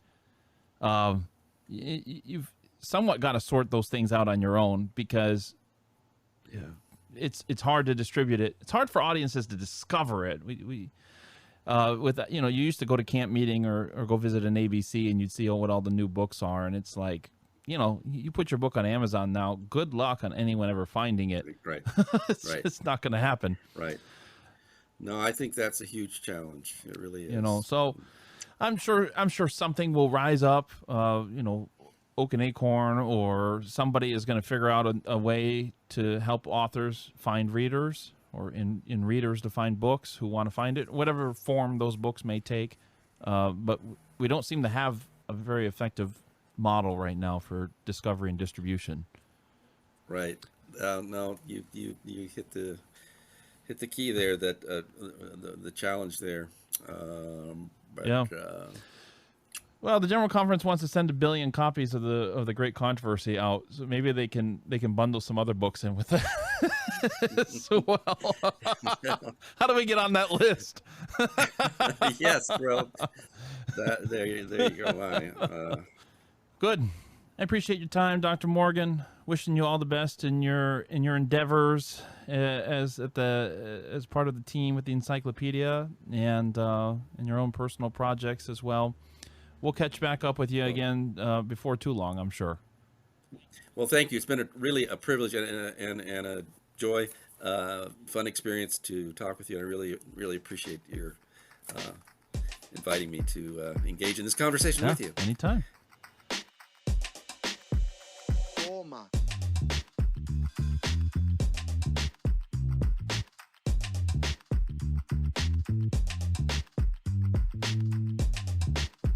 I think it's crazy to think that we don't have a proper biography of Ellen White. I'm really looking forward to Terrie Aamodt's upcoming work and all the things that we have yet to learn about Ellen White. We know so much about her, and when Doug said that we don't really have a proper biography of Ellen White. Yeah, you can add all of George Knight's books together, I guess, and form a composite image, but we don't have a single volume biography of her. So I'm looking forward to that. I'm looking forward to seeing what people are able to come up with.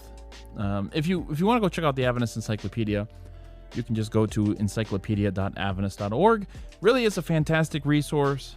Honestly, if you have a few extra moments, just click browse articles and start reading a few a day. There are so many fantastic stories in Adventist history that are just unknown except to a few people. But they're there. You can access them. You can go read them. And it's a growing resource. So we're excited about the encyclopedia. Who's next on our docket?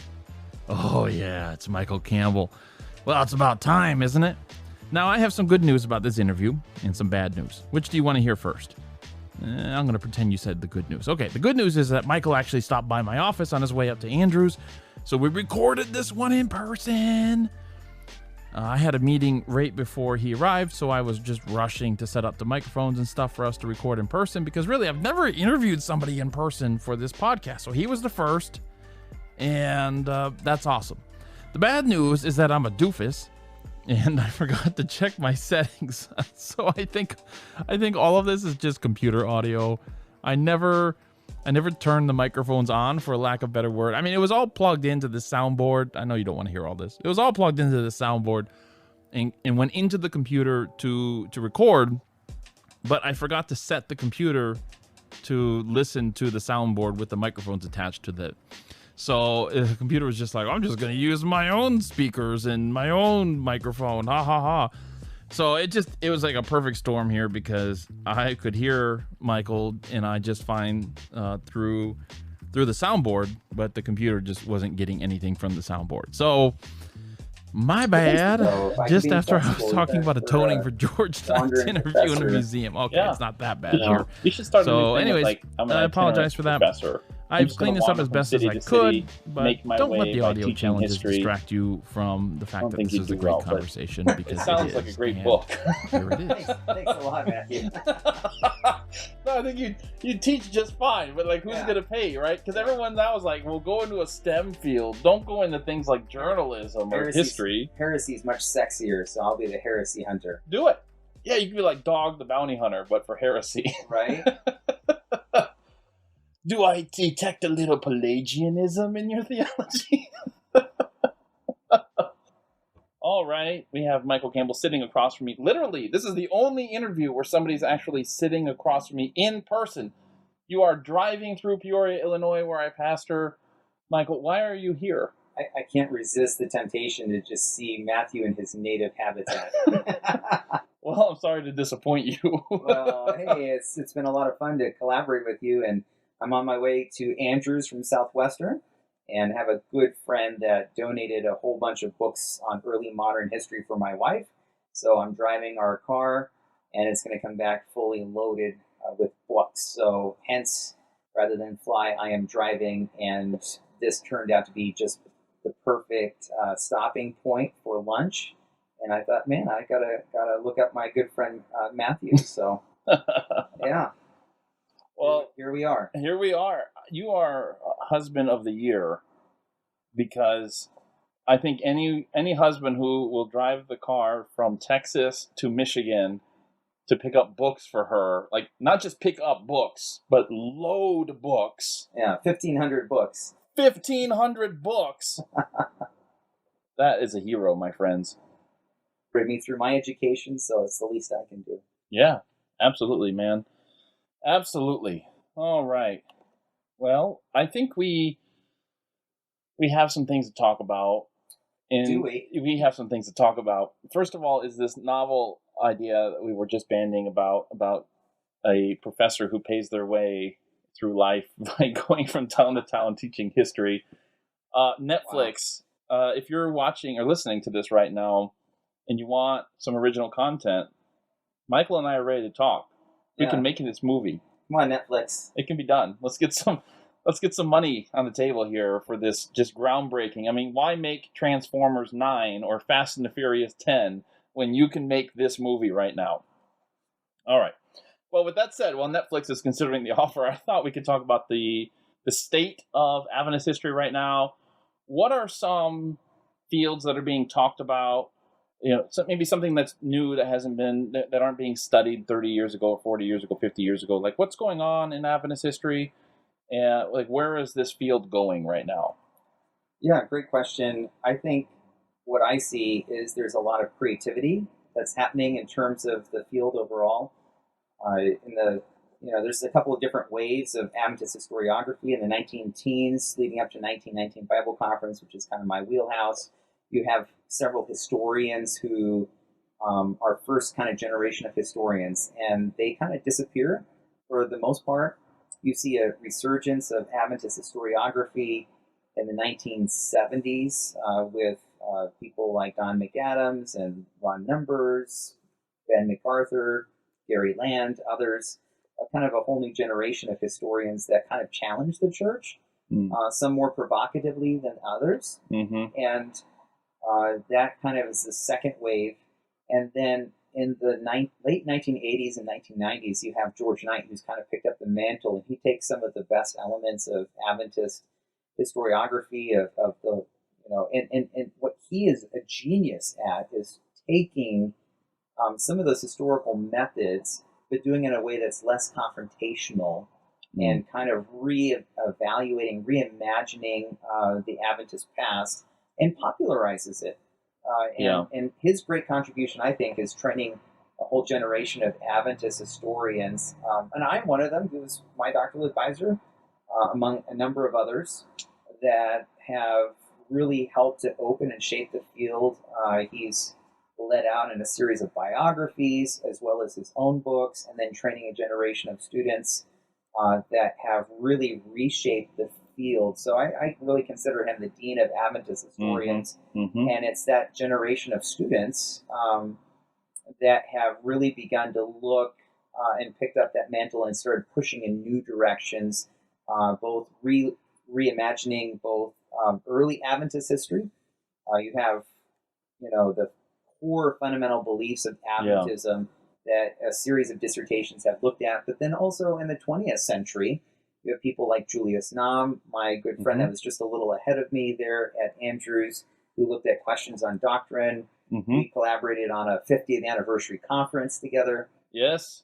And Greg and I were talking about, all three of us were talking about that. Yeah. We were all there in the same place at the same time. Can you believe it? But we didn't know each other. I don't know if you knew Greg at that point. I didn't. You didn't Yeah. know Greg. Yeah. No. And I didn't know either of you. I was just at seminary and Yeah, no, walked that was my brainchild, actually. Brilliant. Julius and I had become good friends, and I sent him an email one day and just said, "Hey, Julius, the 50th anniversary is coming up. What do you think?" And he said, "Let's do it." Okay. Now, if planning that event was somewhat controversial, oh yes, are you ready to plan the 50th anniversary of Glacier View? Oh, wow. Should we head back there? Yeah, I don't know. That's a little bit. The closer you get, it's more sensitive. But I remember people saying that questions on doctrine, this 50th anniversary thing, if that doesn't go well, that's going to be a career ender for you. Yeah. Goodness, like how does it not go well? Like George Knight lunges at somebody in the pews and starts a brawl. Like I don't know what they were expecting, but there's still a lot of anxiety, collective anxiety. As having been a pastor as well, I'm trying to be a non-anxious presence and lower that anxiety. Yeah. So reassuring church administrators that this wasn't something that was meant to rile people up, but actually be a process of healing and reconciliation. And I noticed as that conference was going on, I don't know if you noticed, Matthew, but up in the upper balcony was a whole series of General Conference vice presidents that were very carefully listening to every word. And that whole meeting took place. We had a whole bunch of great papers, I think.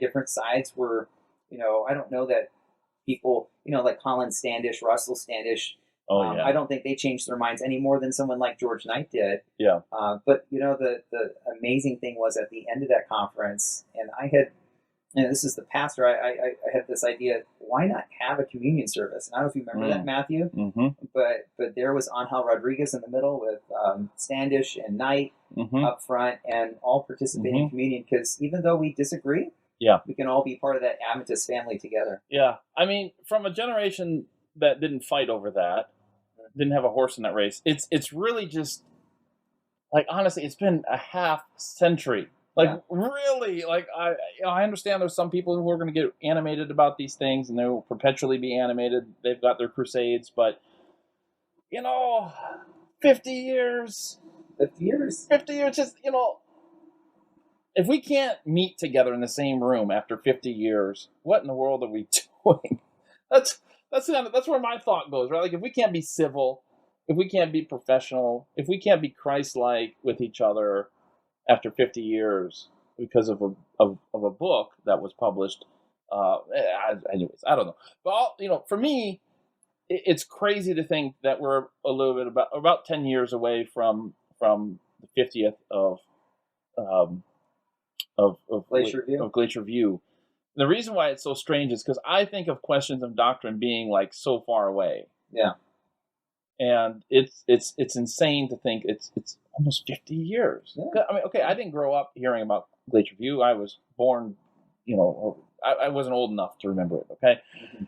So it was something I only heard later on as I became an Adventist as a teenager. And, whatever, people had some opinions about it and all that stuff, but to think that, I mean, Des just died not too long ago, and to think that 50 years is approaching relatively soon. And then as I've interviewed some of these folks, these historians for this episode, we've talked about how we're 23 years away from the 200th anniversary of the Great Disappointment. It's true.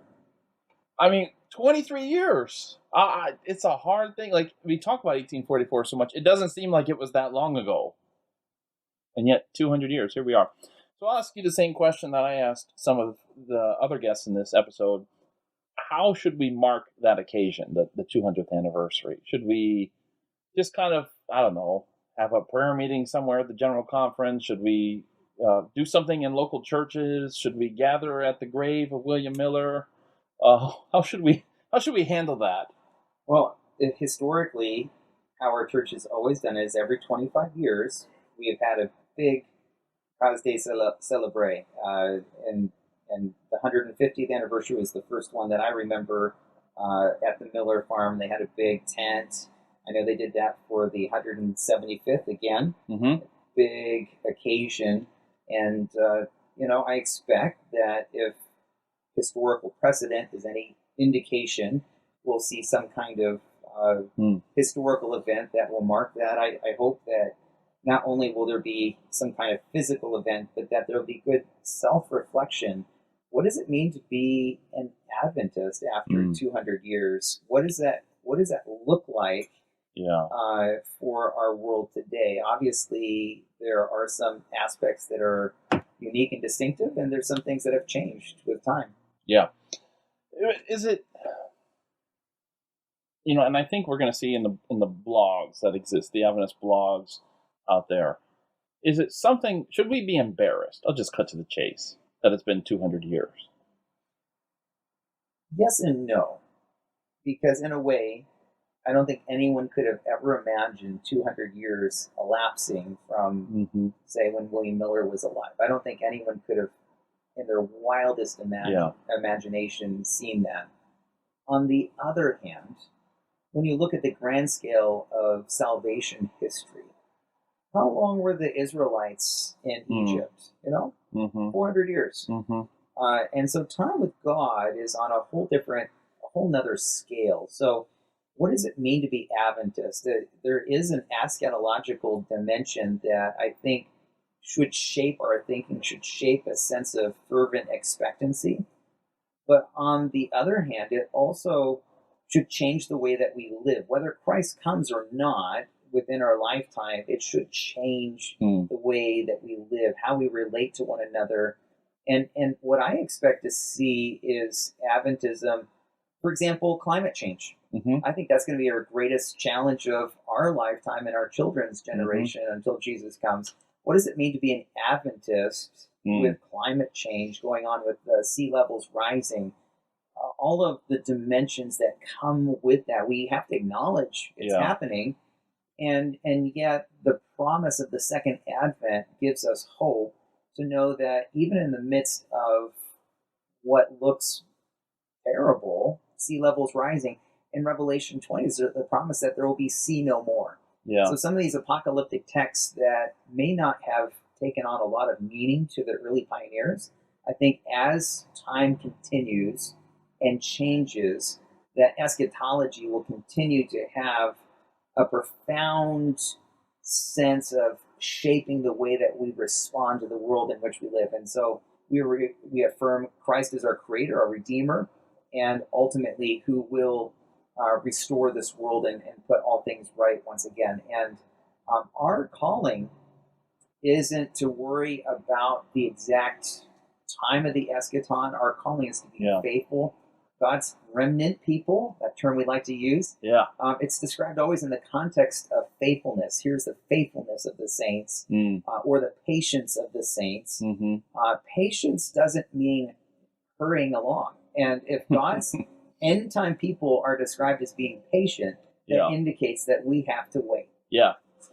I think, if somebody wants to publish an article about saying how embarrassing it is to be here 200 years later, does this mean we're wrong about a bunch of things? And I guess it's no more embarrassing than Paul or whoever expecting Jesus to come in their lifetime and it being 2,000 years later. Absolutely. Right? I mean, they face the same thing that we're facing. It's taking longer than any of us expected. Indeed. Taking longer than maybe it should have. And the same thing's true with Messiah, the arrival of the Messiah. Right? And we're doing the same things, right? The Jews believe that if every Jew could perfectly keep the Sabbath, 2 Sabbaths in a row, they could make the Messiah come. And I mean, don't we do that as Adventists? If only every Adventist was perfect and vegetarian, somehow we believe that we can bring on the eschaton. Yeah, we have those perfectionistic tendencies. And, it locates the burden of progress with ourselves, doesn't it? It's up to me. Yeah, and this is part of our problem, is that we're too self-obsessed. So rather than be about how can I be perfect so Christ can come, how about our responsibility is how can we live faithfully in our communities to impact in the most positive and constructive way possible, living out the gospel through our lives, through and influencing our communities. And why the delay? I don't know, but I have to believe that he will come, and until he does, again, he calls us to be faithful And it's an act of grace on God's part that He's extended the time that He has to allow as many people as possible to hear the beautiful Adventist message that we believe. I think there's a delay because we drink coffee. If only the Adventists in the world could just not drink coffee for 2 weeks in a row, then Jesus would come. Well, I found I'm working on this new 1922 book right now, and I have a whole chapter on lifestyle, and there's this great article, Matthew, about, in the review, how the reason why Jesus hasn't come is because women are having bobbed hair, short hair, and wearing high heels. The reason Christ hasn't come is that women are dressing too provocatively. Yeah, that bobbed hair, It's it's messing up the second Advent. Sports Illustrated had a bobbed hair issue, annually to really shake things up. It's we find a reason in every generation, don't we? Like, we do. That's the point. And that's part of the beauty of history is we self-reflect and say, well, what's truly what makes Adventism Adventist? And too often we mix it up with our culture, our personal preferences, all of those things that somehow distract us from the core of our identity. Yeah. And I think there's definitely a positive thing to this because it means that every generation is looking to ask the questions of themselves. Am I doing something that's setting us back as a people? Is there something I need to give up or start doing? I think that's a good impulse in Adventism. I think the challenge is when we take that impulse and we make it a matter of ultimate, like it's entirely up to me to give up coffee or to not have bobbed hair in order for Jesus to come. It's like, no, don't put it all on your shoulders. But too much we make the gospel about us and not about Jesus. Yeah, it's like, well, he did his part. Now it's my turn, right? Yeah. You got to carry my cross here by giving up caffeine. Well, you mentioned your 1922 book, which is going to focus, as you said, on lifestyle. It's going to be talking about Adventism and the fundamentalist movement, like as a whole, right? Like how we interacted, related to one another. It's a sequel to my 1919 work. Okay. When do you think are you done writing it yet? Or are you still in the process Still of it? in the process, but I'm hoping probably early next year sometime. Okay. Yeah. All right. Well, if our listeners don't know, Michael writes like a book a month, so it's not quite that good. This seems like it's forever away at this rate. I'm trying to model after George Knight and Tommy Kidd, especially Tommy Kidd. He writes 1,000 words a day, and if so, that's my goal every morning. Spend a couple hours and write. Yeah. Really though, you aim for 1,000 words? Yeah. But what's after this 1922 book that's coming? That should be finished being written in about a few months.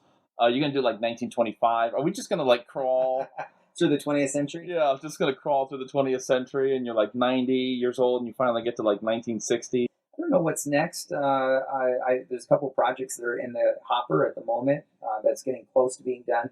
One is the Oxford Handbook of Seventh-day Adventism. Yeah. It'll be the first major reference work about Adventism, Adventist History and Theology by a major university press that should be coming out next year. And, it's about a 3.5-year project, so I'm just delighted that that's come together, have a whole team that has rallied and some 40 scholars, both Adventist and non-Adventist, who've contributed to that. So that should be out some point next year. I'm excited about that. I think that's going to be a major contribution to Adventist scholarship. The other book that I've been working on is a textbook of Adventist history, co-authored with Ed Allen from Union College, and we're under contract with Erdman's. Oh, great! To have that. So that's my kind of next two projects on the hopper. Going forward, let's say 20 years from now. Mm-hmm. Let's say it's 2044. Okay, time permits, all that kind of stuff we usually say as Adventists when we talk about the future. Mm-hmm. Where do you hope Adventist history will be then? Like, what do you hope we will have studied by then, and rather thoroughly focused on? And what do you hope? Maybe what are some new topics, new fields of inquiry? Absolutely, I think, for example, George Knight's done and his cadre of students, which includes myself, have done a really fine job at expanding the horizons of Adventist historiography and studying and describing them. I think there's two areas in particular, maybe three, that I would love to see more of. One of them is that I feel still our historiography tends to be too insular, that we tend to see ourselves as exceptional. So we tend to write Adventist history as in a triumphalistic kind of way. Here is the story of Ellen White. Mm-hmm. And I think that's important to Mm-hmm. tell her story. But very rarely do we ever tell the story of Ellen White across the backdrop of other female figures that religious leaders Yeah. of the 19th century and early 20th century, and doing more comparative kinds of work. And Mhm. because of that, what's happened is a lot of our Adventist historiography has been insular, so that we're writing for church members. Right. And so my dream is to see us do a better job at writing Adventist historiography with that broader contextualization. I'll just give you an example. Desford, since you talked about the 50th anniversary of All Police right. Review, right? Let's do this. Yeah. So here we have this incredibly traumatic event of the 20th century, probably one of the most important, right up there with 1919, 1952, 1980, Mm-hmm. with what happened with him. And we tend to tell the story in terms of the sanctuary doctrine. What does that mean? This reassessment. He challenges the church. General conference leaders respond.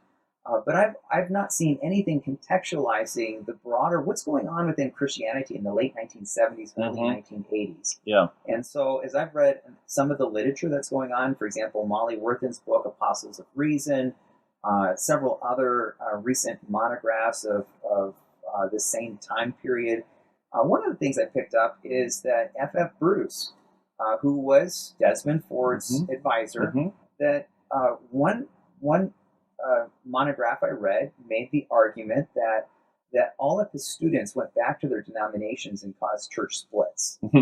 Now, they gave a number of examples. Desmond Ford's name wasn't listed. But as soon as I read that, because I knew the context, Des Ford, I thought to myself, wow, Des Ford fits within a broader mold or trajectory of something that's going on within the wider world of a wider contextual world.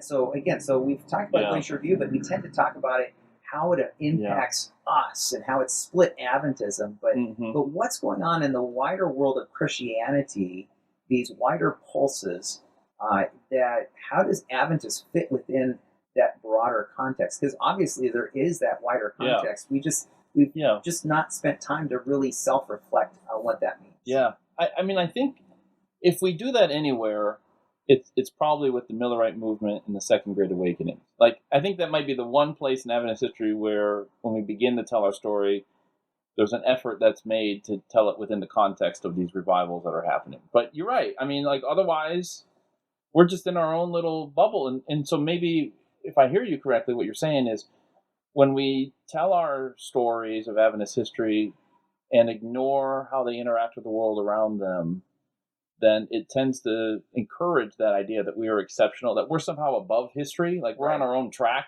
Yeah. It's just different from everything else going on in the world. Yeah. And we're not. Like, we're, I'm sure you're in your... No, I still believe this is a divinely called movement, that God had his hand in it and everything else, and that's part of what I love, but we're not like, we weren't come out from nothing, Yeah. Well, I mean, prophetess of health. I think, if you're going to say anything from that book, you're going to say that, okay, like, Ellen White did not invent these health reform ideas. Yeah. Like, many of them were in circulation in her day, some before she even started writing about them. Like, we don't grow up in a vacuum. We don't. No. As another area to come back to your question where I would like to see more development has to do with gender studies. I think this relates to my wife's field in early modern studies. She's also working in gender and climate change and doing some really fun stuff. As I've been kind of looking over her shoulder, quite a bit of fun work on gender theory, gender history. There's a lot of amazing stuff that's going on, and I've come to realize there's a huge lacuna there where we have really not studied what does it mean for Ellen White to be a woman in the 19th century. Yeah. How did the women's rights movement impact Adventism? A lot of these different, this idea of othering and gendering that has happened, and gender has changed. The ebb and flow of gender over time. It's certainly changed within Adventism. When in early Adventism, you have a lot of women that are empowered in leadership within her lifetime. But then how hard was it to follow after a female prophet or prophetess is no longer alive, and the rise of fundamentalism, where suddenly women are eclipsed and disappear within pastoral ministry, within church leadership through the 1930s. And I would love to see, I think we're starting to have some serious conversations about race history, thanks to Calvin Rock and others. I still think more work needs to be done. Sure. But we've seen some significant headway, but I would love to see a book identifying the history of gender in the wider field of gender studies, and looking at the history of gender within Adventism. I think if we did that, we'd better understand some of the debates that have happened over women's ordination more recently, that these just didn't happen by accident. These come with a history of their own, longer stories of what's happening. So I would love to see more attention to both race and gender in terms of our historiography. Yeah. By the time we get to 2044, do you hope then that we have a better understanding? Because I think in particular that study of Ellen White as a woman amidst other women in her century would be really helpful in understanding some of the advice that perhaps she gave to couples or to women. Yeah. You know, you can understand, like, okay, what's going on in the world that she would say this? What was Ellen White like? Was she a mother figure? I've noticed she was a boss. She was a boss, and I have a kind of a working theory that some people have had the hardest time with Ellen White, including historians, have had their own mother issues. Yeah. When there could be some element of psychology there, right? Sure. It's how you relate to somebody like that. What's really interesting is that we took this fundamentalist turn. We took this turn where women, as you put it, kind of disappeared from view. Yeah. And nevertheless, we have, that's always kind of been the irony. Yet we have this female prophet. Right. And, that's something I've always chewed on. I found another prominent woman who worked for the Ministerial Association. I was reading through some letters she wrote. And somebody in 1970 asked her thoughts on women's ordination. Okay, so this is not a new issue to people who are listening. It's not like it just came up in 2015 or even 1990. They asked her thoughts, and she was saying, well, we don't have her side of the conversation, but the other person was representing her thoughts. It suggests to me as being cautious against it. She was basically saying, we should not do this because the world is doing this. Yeah. Okay, fair enough. That seems to indicate that maybe the timing wasn't right in 1970. Of course, apparently it wasn't right in 1990, and apparently it wasn't right in 2015. So, when is it right? I don't know. Anyways, but she, and you get to this point, here is a woman who works for the General Conference, is a leader at the General Conference, and some of these women, it seems, arrived at these positions because, by kind of, I don't know how to put this nicely, but by representing themselves in a male-dominated society as people who they kind of arrived at power, but also held women back, because they towed those masculine lines. So let's talk about that, because Ellen White, was she an honorary man? Yeah, right. That's what we're getting at. Yeah. So this is part of gender studies and gender theory, right? Was she just the exceptional woman rather than actually? Right. And then how do we tell the stories of gender, right? Was she just God's last choice because he tried to get a man first twice, that didn't work out, so he's kind of just stuck with a woman, which is a very gender, very sexist kind of rhetoric. Yeah. Right? And Kevin Burton wrote an article on that, in case you're listening. I'll try to put a link in the show notes. Yeah, a great point. How Ellen White, the interpretation of Ellen White's gender changed. At least it pertains to her calling. Right? Exactly. Like, God even called a woman. Can you believe it? Wow, God can do anything. Yeah. And by the way, and there's a third area I want to cover related to where I'd like to see historiography, Adventist historiography go, and that's in terms of its global dimensions. Global church history is the hot thing right now. Mm-hmm. How, Seventh-day Adventism in North America represents less than 4% of the world church. Yeah. 96% are, and the majority of that are what we call in the global south. What we call Latin America and Africa, parts of Asia. That's going to be the future of Adventism, is what happens in those parts of the world. Yeah. We know Adventist history fairly well in North America, at least comparatively. Oh, yeah, definitely. Comparatively. And what we really need to do is more work on how did Adventism spread to different places. And it's not triumphalistic again, because in some places it spreads, it's successful. In other places it spreads, but then recedes or retreats. Yeah. And so it's not a monolith like, suddenly I had someone at one point that wanted to work on a paper of Adventism in a particular country, and here are the missionaries, and it kind of grew like this. And then they turned it over to the indigenous people, and then it just, the narrative was it just took off the charts. And so I pulled up the stats from the Adventist archives, and I said, look, here, and I printed it off. Here's where it grew. It did well. It kind of fluctuated, and then the indigenous people took over, and it both grew and retreated. So I said, how do you explain that? Because both the missionaries and the indigenous leadership had both strengths as well as challenges in the history of Adventism in that particular country. And so again, it can't be triumphalistic. We have to be honest about those narratives, where we have done well in some instances, and others we have at times failed. And just like we need to do that with our overall story, we need to better understand. And in some places we've been incarnational and authentic and able to transmit our core Adventist values, and other times we've been imperialistic and imposing our culture or Western culture on those places. And then as a result, we have a backlash that happens later on. All of those things, those narratives, and then the theology of our missionaries. Sometimes they would be fairly progressive and open, those moderate voices. In other instances, we had people teaching last generation theology. Those early missionaries, if they were LGT, whatever you want to call it, those same countries today tend to be hotbeds of last generation theology, because we exported both some of our good things as well as some of our challenges. Yeah.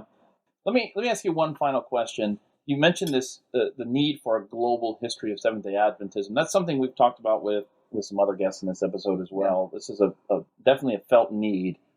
I think my question is, people, especially in the States, have grown up with this very linear, very Ellen White focused, very apologetic Adventist history. Like that's what they know.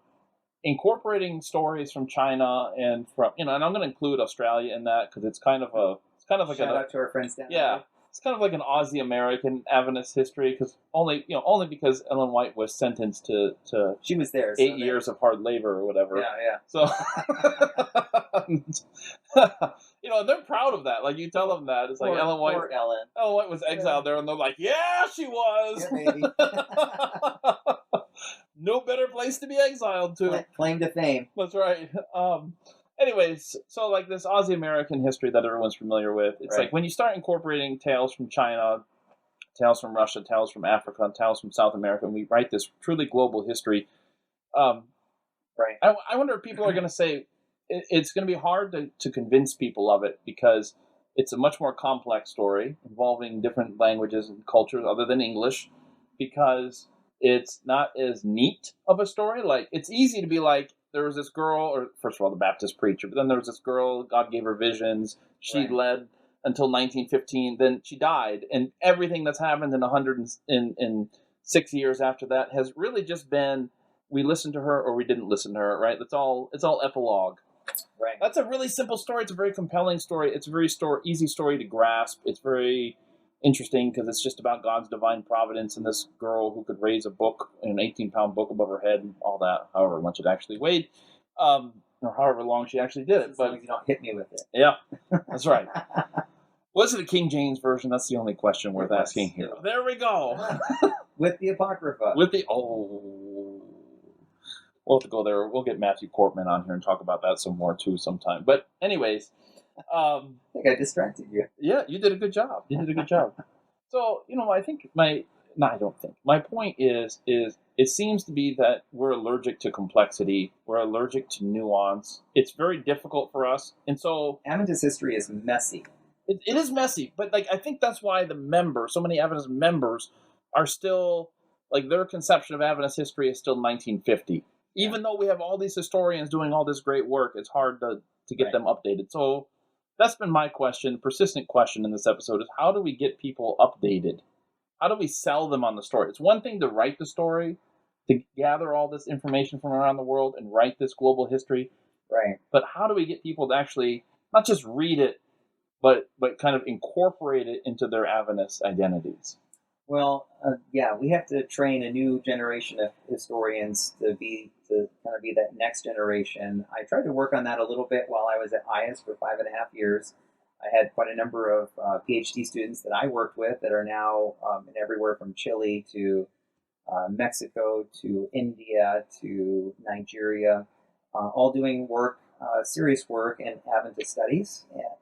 And I'm very proud of those students. Many of them are working with the new Adventist Encyclopedia project, and I expect and I hope to see more significant monographs that will be produced telling the history of Adventism in those particular contexts. And I think, by the way, when you tell that global story, it can't be just the missionaries came and converted everybody. It needs to be also telling the story of what is it like for the people to hear those missionaries for the first time. I found a gold mine in my 1922 book. I actually ended up writing almost another book by accident. Sometimes these things happen. The 1920s is the golden age of Adventist missions, right? Yeah. And just as I was collecting material for my book, just mission story after mission story of people that I would like to think I'm fairly conversant with Adventist history, of mission stories that I'd never heard of before, missionaries I'd never heard of before.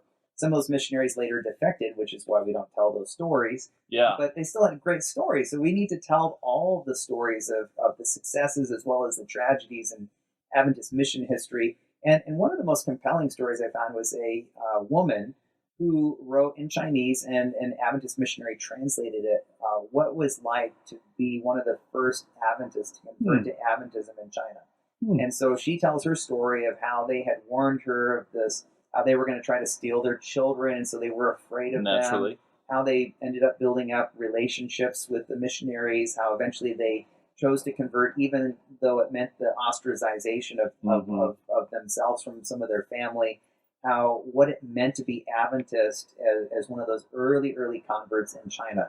I think those stories need to be told of how did Adventism spread, what patterns can we see, what can we learn. For a global church today where we have such wide representation, I think if people saw, sometimes we have this sort of very negative assessment of missionaries. They were imperialistic. They imposed wearing suit coats in hot tropical areas. I mean, how silly is that? You know, why couldn't they be more culturally adaptive? And it's true. In some instances, they could have done a better job, but they also oftentimes also gave their very lives and were very sincere about it. And just because some were culturally imperialistic doesn't mean all of them were. Many were very incarnational. Many were able to separate some of their Western culture from Adventist beliefs and to be incarnational in how they transmitted that message. So we need to both analyze both the challenges as well as celebrate some of the really good things. And I think if we could see that more, we would better appreciate the global dimensions of what it means to be Adventists today in the 21st century. Yes, as we approach the 200th year of the Day of Great Anticipation. There we go. And I like to think that if we can do that, we can better appreciate. So instead of it being, you know, I'm from a certain part of the world, and therefore I'm against those who are in a different part of the world because they want to do this or that, or let's just say women's ordination, right? That it can feel like there's an us versus them mentality, different parts of the world based on cultural expectations. Yeah. I think if we could understand those stories of how Adventism is truly a global movement, the sacrifice of those people, the early missionaries, the early converts, and how they work together to help build up the church, that we would better appreciate what it means to be part of a global Adventist family today, and more attuned and sensitive to the needs of others and prioritizing the needs of others moving forward. What would happen? What would happen if we, instead of fighting over women's ordination, that you know, those countries and those parts of the world are saying, hey, this is important to us, and said, you know, we're willing to put that aside for the benefit of those in other parts of the world that don't see that. And what if those other countries came and said, you know what, we have strong feelings about this, but we want to put your needs ahead of ours. And that kind of spirit of camaraderie. So rather it being putting stakes down as to where I want to defend my position, that we come back and focus on our mission. I feel I'm passionate about that. And in 2026, if Jesus hasn't come, I have a adult devotional coming out telling 365 Adventist mission stories. So that's another thing. Be great. Just in the hopper. That's the book I accidentally wrote this during COVID. Awesome. You're not implying that there might have been an Adventist person of some renown who might have predicted that Jesus would be coming around that date, huh? I wouldn't do anything. No. Well, when I hear you saying, we're going to get going here in a second. What I hear you saying, though, I think is really beneficial of a global history and what it represents for the church is that it can remind the Americans and the Aussies, but mainly these Americans, that the Adventist Church is bigger than what happens in America. It's not all about us and what we did for the rest of the world. Right. It's good to be reminded of the sacrifices that folks made. Mm-hmm. But it also, I would imagine, would empower Adventists who live around the world because, they have rich traditions now that are, in many cases, 100 years old of Adventism in their country. It's developed. And, hey, you're not part of an appendix or a footnote in this American Adventist story. You have a rich story of Adventism all on your own. Yeah. Among your own people. So hopefully that will empower them and encourage them as well. Michael, thanks so much for taking time to join us in this episode. And if you guys want to hear more about what Michael does, obviously you can go to an ABC, that mythical unicorn, and pick up some books. You've heard that some are forthcoming. Some have already been written recently. And more than that, go check out the Adventist Pilgrimage podcast that he co-hosts with Greg Howell. Good stuff over there, guys. Good stuff over there.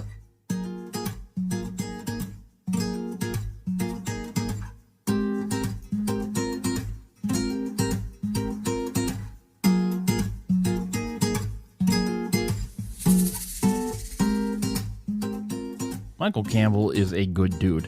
His energy and passion for Adventist history is just limitless. His desire to make sure that what we do is professional and accountable to the standards of our day. And it's not just that, but also engaged with the literature, with other scholarship, but also the world around us. And that's a theme, by the way, you see through several of these scholars that we've been interviewing here. They want to see us more engaged with other scholarship that's going on, whether it's an economic connection to Adventism or political or cultural or whatever it may be. They want to see us plugged in more, that Adventist history is not done in a vacuum, that it's connected to other things, and we need to explore those connections. So, what impresses me, I guess, about Michael is just his output. I mean, sometimes I think, if I just wrote one article a year, I'd be okay, just to stay sharp, just to contribute a little bit more than just a podcast. Yeah, it never happens. Michael, on the other hand, just gets things done. He's in a rhythm.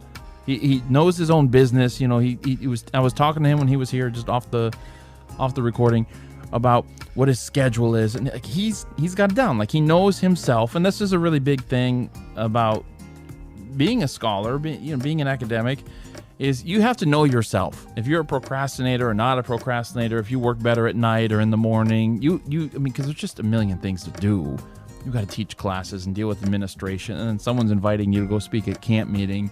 Somebody wants you to write a book, and then another somebody wants you to write a book, and then another somebody wants you to write an article. You've got to be able to manage yourself well, and he does that very, very nicely. So we're excited to see all the things that he's working on, and his wife Heidi, who is doing her PhD at Baylor. So it's a PhD couple, and wishing them great success. Okay, we have one final interview here. Coming in at the last minute is my oldest friend in the group, Jeffrey Rosario. Jeffrey is a PhD student at Cambridge in the UK, but you may know him as a resident speaker of Light Bearers Ministries. Jeffrey and I met way back in 2001, working on an evangelistic series on the campus of Georgia Tech. And I remember two things from that event. I remember, first of all, that I was reading at the time Edward Gibbons's Decline and Fall of the Roman Empire. Still have that set. And I remember that the Rosario boys, who were our leaders, and I was a little bit younger than him, probably by about 30 years or something. I'm just kidding. Anyways, they had a van without air conditioning. Maybe it had air conditioning and they just didn't bother to turn it on. They just wanted us all to melt in that Atlanta sun. I don't know. But for whatever reason, there was no air conditioning. And when we asked about it, they called it the fluffy stuff. They said, you guys don't need the fluffy stuff. As if it's going to make you soft and weak. And now in hindsight, you know how you realize things decades later? You're like, just go fix your van, guys. Oh, man. Anyways, love them. And I sincerely hope that they have repented of their sin. So let's catch up with Jeffrey and see how things are going.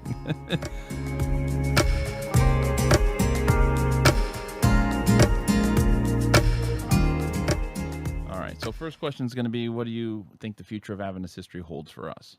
Yay. Put on your wizard hat. All right, Jeffrey. So what do you think the future of Adventist history holds for us? I think it holds more Matthew Lucio podcasting for sure. That's the first thing. The future is bleak. But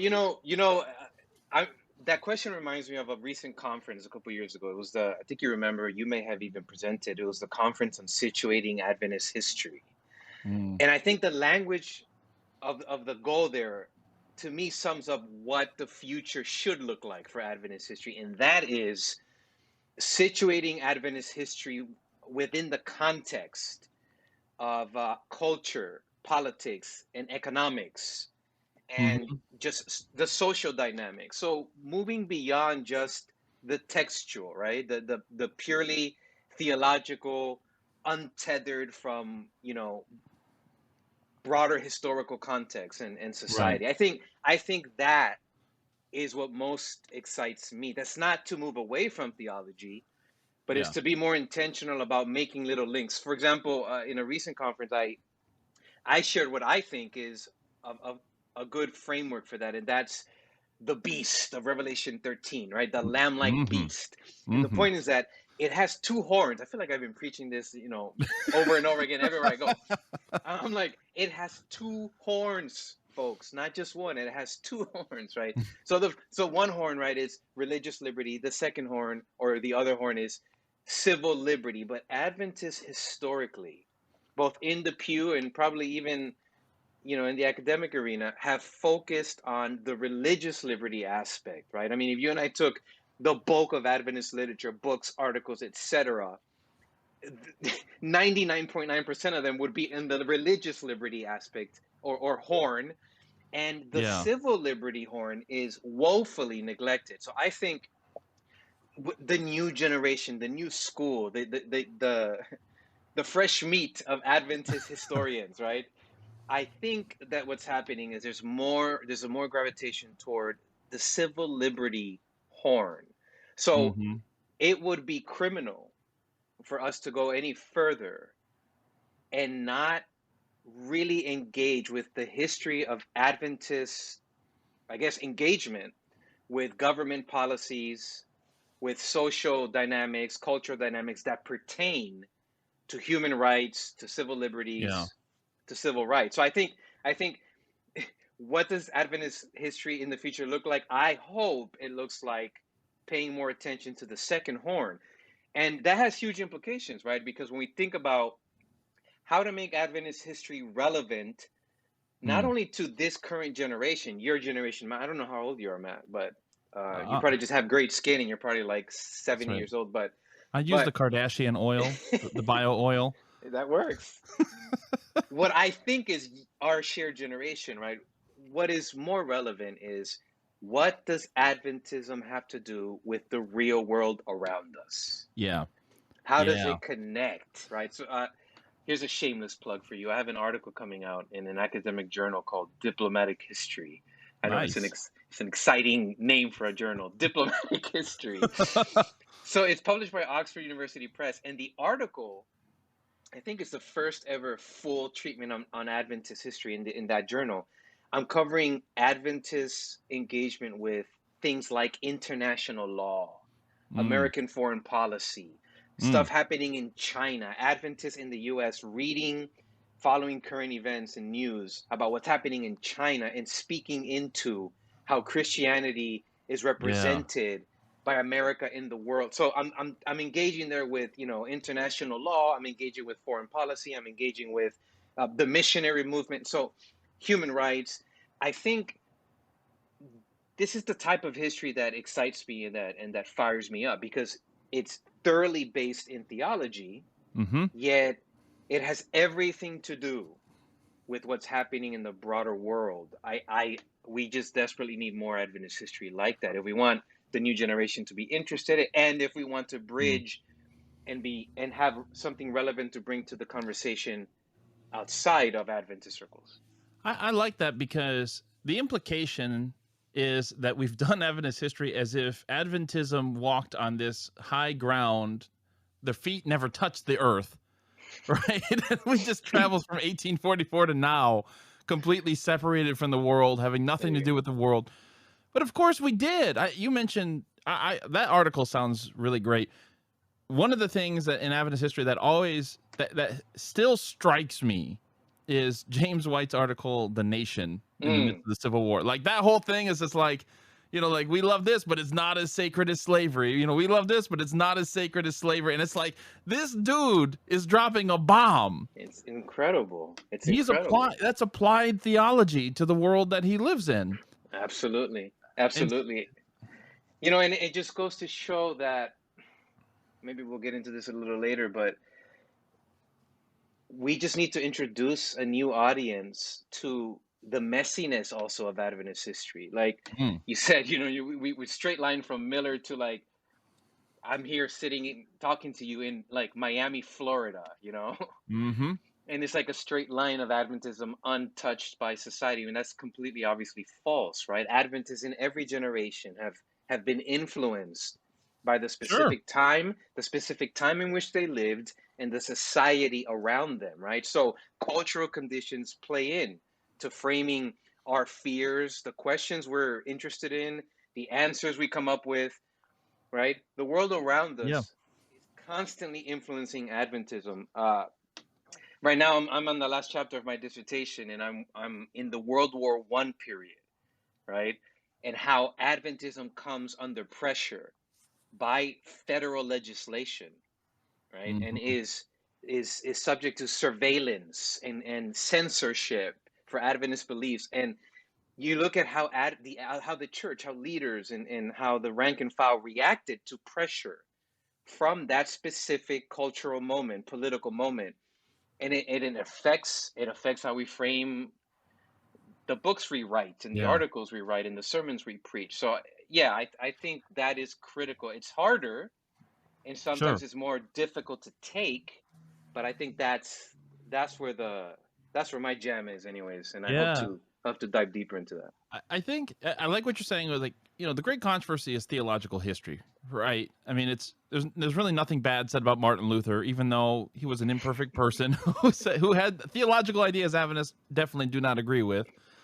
But it's a theological reading of history. You're saying, let's not throw that away necessarily, but we want to add to it. We want to blend in with it more of these, like, the ways in which Adventist history connects to the world around it. And I think that's really important, and it's worth repeating. The challenge, I think, is that the history that you are hoping to see in the future is going to challenge some of our popular theological beliefs. For instance, if we just look at culture as this bad thing, then connecting Adventist history to how it interacts with culture, well, it's bad to be influenced by the world around us, right? It's bad to be influenced in any way, shape, or form. All we need is the Bible. The Bible tells us what to eat. The Bible tells us what laws need to be passed.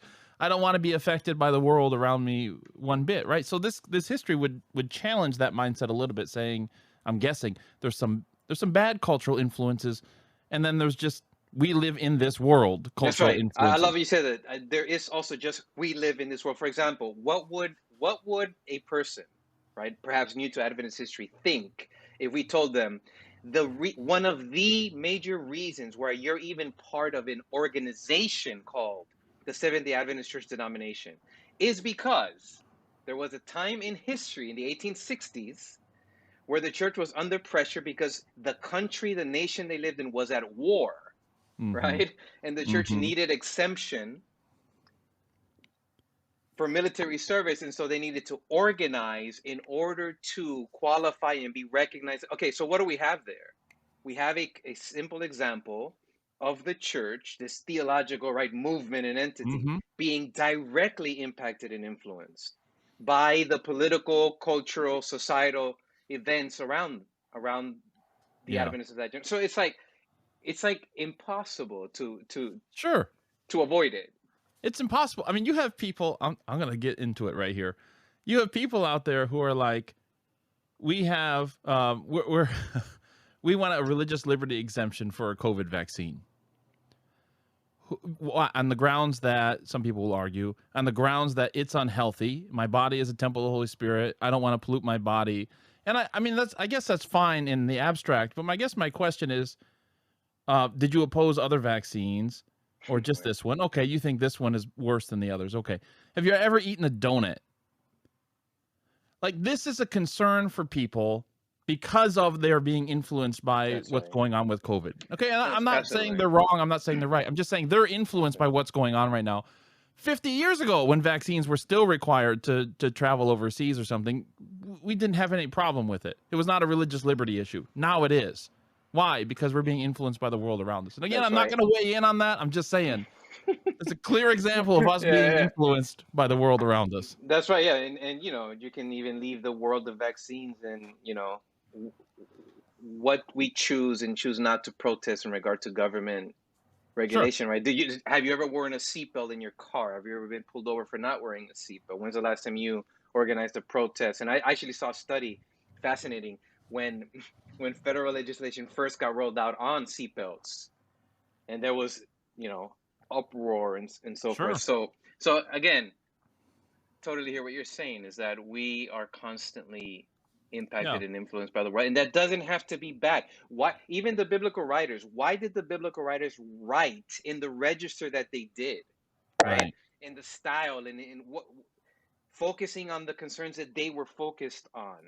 Because they lived in a real world, in a real society with real problems, which required real solutions, right? So it's just the bread and butter of what it means to be human on this planet, and yet our history should reflect that. So I think God uses this, because if I sat in my little ivory tower and tried to write a perfect systematic theology or something, I'm not going to get all of that right. Sometimes I think you need something like, and I'm not justifying, I'm just saying you need something like the Second World War and the Nazis to bring out some of the best theology, the best thinking about God, with Bonhoeffer and with others, like that otherwise would not have existed. Because you can't just sit down and make that stuff up. Like, you need to be in jail for your beliefs before some of this stuff occurs to you. You know what I mean? Yeah, it's in crisis that we reach a level of clarity that becomes helpful to future generations. Actually, Kevin Burton and others have been doing great stuff too. Like, for example, the Adventist belief on Revelation 13 and the application of all of that. They were in a moment of crisis, right? And it informed their reading of the text. And so I don't think we should shy away for how our surroundings are impacting us. I'm with you there. I want to change gears a little bit here and tell you something and ask you a question that's really dear to my heart, because what I see are a wonderful generation of Adventist historians who are asking really good questions, and we're anticipating another generation. Come on, Gen Z, step up. We're anticipating another generation where they're going to ask some really hard questions, some really good questions. My fear is we're going to have great Adventist historians and yet remain a poorly educated church on Adventist history, because I think so many of the Adventists out there still have the 1950s mindset, where Adventist history is about Ellen White and what she did, and as I've told some of the other guests in this episode, everything after 1915 is just an epilogue. Like, 1957 with QOD, we either listened to her there or we didn't listen to her there, right? Like, everything that happened after that is just kind of we either were faithful to her or not faithful to her. That's Adventist history. And yet, like, so much good work is being done that fleshes out Adventist history, and Ellen White's course is still very important to our history, but she's not the main figure and the only one that matters. Yeah, So, well, how do we bridge that, man? Like, how do we get the stuff from that's being published in like Diplomatic Vogue or whatever it is down to the pew? well, I think several things on that. I think one is it raises the question on how seriously do Adventist intellectuals, historians, academics, how seriously do they take the calling to speak to the person in the pew, right? In how we publish and where we write and all of this. And how much effort are we making to speak to the person in the pew? For example, I think that this current moment is better poised to make an impact, to have that trickle down effect because of technology, because of the world that we live in, because of the internet, because of social media, especially during and after this pandemic, where people who were even less versed in online engagement are more so now because of necessity. So Yeah.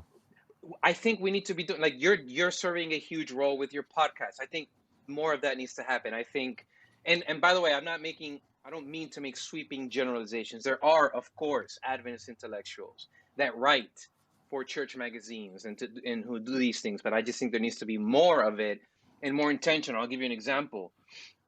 At Lightbearers, with whom I'm affiliated, Lightbearers Ministry and Arise Institute, we put together a program of online panels and conversations, right? And we called it something like Adventist Pioneers in Social Justice. And this was during some of the high points of last year, where there was civil unrest and social unrest regarding racial injustice. And we did this program on Adventist Pioneers in Social Justice, which goes back, by the way, to my earlier point, that there are two horns on the beast and that we ignore one, at the expense of the other. And I'm telling you, there were people all over Facebook, YouTube, and so forth. There was over 20,000 people watching for like the first episode.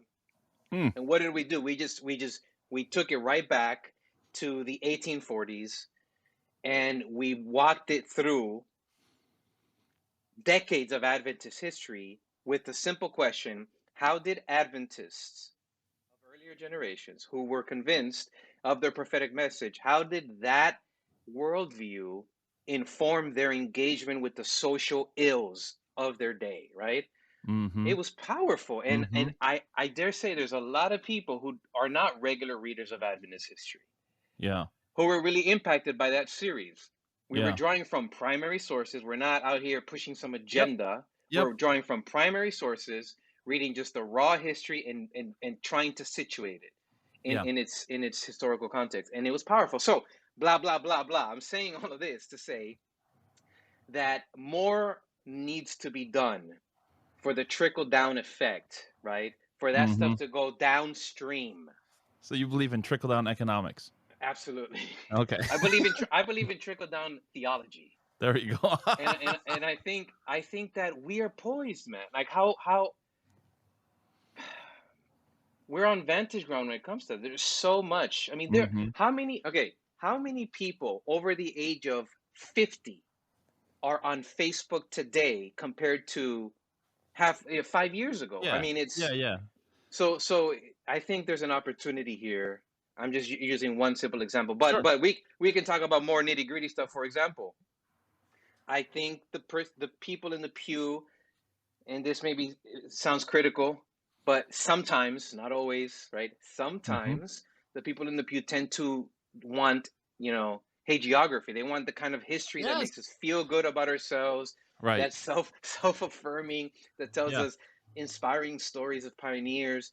And we don't naturally crave the hard stuff. By the way, I don't think those two things are mutually exclusive, but the history that challenges us to the core, that challenges our preconceived ideas, we need to normalize that kind of history. And by the way, I don't think that's merely a church problem. I think that's a problem with the wider public. Historians regularly complain that the books that get the biggest sales, or many of the books that get the biggest sales, are these, sweeping biographies. Sure. From popular historians that, really encouraging stories of American history and American presidents and how they were amazing and all that, right? Right. But to write history that's more self-critical and challenging, that doesn't tend to get a lot. We have so many examples of this simple point. For example, the Black Lives Matter movement, and now it's a great opportunity to get you and your podcast in trouble. Yep. But a recent already hot did topic. vaccines. Let's do this now. We're already into deep. We might as well just dive. Whether you remember that controversy, should the church be supportive of the Black Lives Matter movement? And many Adventists objected to the movement on the grounds that its leaders were self-proclaimed Marxists and had different views on gender, etc. Yeah. So the historian could come to the discussion by introducing the history of Adventist pioneers who could join in similar causes with other organizations and social movements and groups outside of the church that did not hold to the church's worldview in order to achieve other larger objectives. So to an Adventist in the pew, a historian might say, if you want to be truly consistent with the history of Adventist pioneers and Adventists before us, right? We would embrace a broader, large-hearted paradigm on this, and we would not cut off our opportunities for engagement, because if we did so, we would be going contrary to the tradition, right, and to the precedent that has been set by previous blah blah. You get the gist.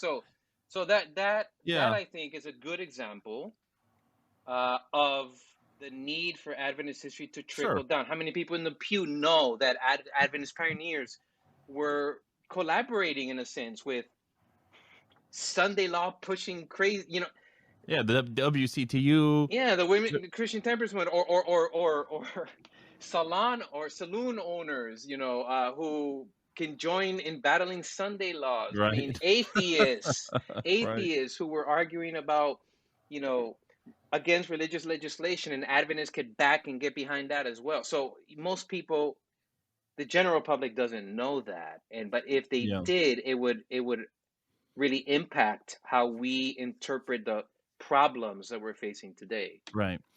Yeah, I think if all you have is your own Adventist experience and you're pleasantly ignorant of everything that's gone before, it becomes very difficult to reason Adventistly about things. And that's the trick here, because what we want is, I just want Ellen White to tell me what to think about something. I don't want to have to learn how to think. Right. I just want her to tell me, this is bad, this is good, this is bad, this is good, and then I'm all right. I'll just, okay, does her stuff about coffee apply to decaf? I don't know. It's close enough. It's bad. Or somebody may conclude it's good. Like, we don't want to actually get down into the nitty gritty and be like, what in the world was she talking about? Why was she saying these things? As best as we can tell. And like, what we need, it seems to me, very desperately, is to learn how to think Adventistly and not just conclude, like just run to find the nearest conclusion that we can just, like stickers, and we can just stick them on everything in life, like bad, good, bad, good, bad, good. Like, why is it bad? Why is it good? And this is what younger generations, for several generations, have been rebelling against, right? Like, you can only go up in the waters on Sabbath so far, in the ocean. It's like, but why is that bad? Like, why is it the ankles and not the knees or the hips? Or And we could, to even get more edgy with this, we could even add to the person who says, I just want Ellen White to tell me what to do and what to think. I would say, do you really? Because if you did, what will you do when you run into those instances where Ellen White complained of people sweepingly taking uncritically and some statement out of context that she made, and she specifically said, use common sense. So the question is, do you really want Ellen White to tell you how to think? Because if you did, you would reach the conclusion that Ellen White is telling you to use your common sense and to understand that things apply differently in different contexts. Right. So again, we would just be consistent with much of the history. But I do think there's going to be a bit of a difference between, let's just say, publicizing Adventist history. So, Morgan's book on Louis Sheafe, or, let's say you talk about the FBI in World War I, surveilling Adventists. It's like, these are snippets of Adventist history. And I think it's going to be different than that single captivating story of Adventist history, that, like, the meta story that people hold on to, right? So like people remember things, they learn things, and then they forget things. But they remember, like the enduring memory is that Ellen White is a boss lady, and God did all these amazing miracles through her and with her, and that's why, you know, like everything she says is good, so I can rely upon it. And that's it. Like, okay, did she go to Australia? I don't care. Did this other thing happen in slavery, anti-slavery movement, and all that stuff? I don't care. What I have is this large overarching story, and I feel like we can add a bunch of those little stories to that. But I fear that large overarching story that is Ellen White centric and Ellen White onlyism. Can that be a thing? Like they're never gonna fully grasp it. Well, until they let go of that. But what I'm advocating for is not more of these little things as ends of themselves. I'm advocating to dismantle the meta narrative. Yeah. I'm advocating a new meta narrative. For example, here's an example, right? Here's a big picture, just on one simple idea. What if it were the case that the bulk of Adventist history communicated this truth, that early Adventists did not believe in focusing exclusively on, quote, preaching the gospel, by which most people today mean, traditional evangelism, but rather that the early church believed that Adventist apocalypticism not only allowed for social and political engagement, it actually demanded it. That is the bread and butter of the implications of the Adventist message. That was part of preaching the gospel. So that is a meta-narrative claim. That's not getting caught in the weeds. That's not some, thing over here in the corner. That is a big picture claim. And so I'm advocating that this new generation, I keep saying new generation, it almost sounds like I'm parting with anybody who was part of a previous generation. I don't mean people on TikTok, okay? I don't mean it that way. I mean, I should stop saying new generation and just saying moving forward, those engaged in the project of Adventist history, writing and teaching. Yeah. I think we should just paint a meta narrative that's more accurate, right? Yeah. I'm with you there. I think the challenge is constructing a meta narrative in a post-Christian or postmodern society is very difficult, because the trend in Adventist history is like we need to tell more stories coming out of China and out of Ghana and out of wherever, right? Because it's so American centric. We need to tell a more international Adventist history, and I'm behind that. But how do you weave together a meta narrative out of we're going to have an explosion in knowledge about Adventist history in the next few decades as if China opens up or something. Like imagine the number of stories that are going to come out of there. That maybe can't come out of there now. I don't know. And so we're going to have so much information that I wonder if that's going to intimidate people back into the old meta narrative where things were simpler, where it was just Ellen White and her homies, and they just did their thing. Like, but there's just too much out there. Like, how do you weave that together? That's the challenge, I feel like. Yeah, and I don't mean to, by no means do I think it's easy, but I'm just saying I don't think it needs to be that. I don't think it needs to be framed like that in such an intimidating way. I think it's simple. Again, I have an article coming out about China, the Boxer Rebellion in China, 1900, 1901. We might ask, what the heck do events happening in China in 1901 have anything to do with my conception of Adventist history writ large as an American? Well, it has everything to do with it.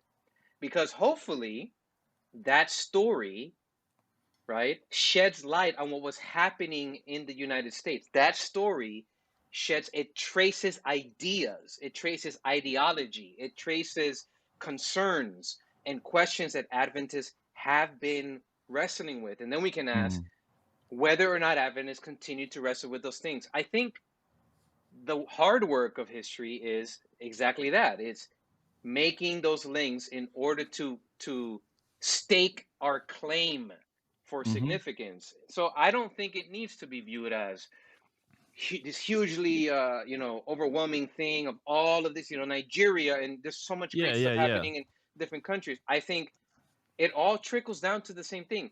Like I said, retelling the meta narrative. All of those stories tell us something, right? Yeah. Helps us understand something. And I happen to think that something is expanding our meta narrative, our understanding, how we taught Advent. And I love what you're saying. It's all centered on one generation of Adventists, around Ellen White.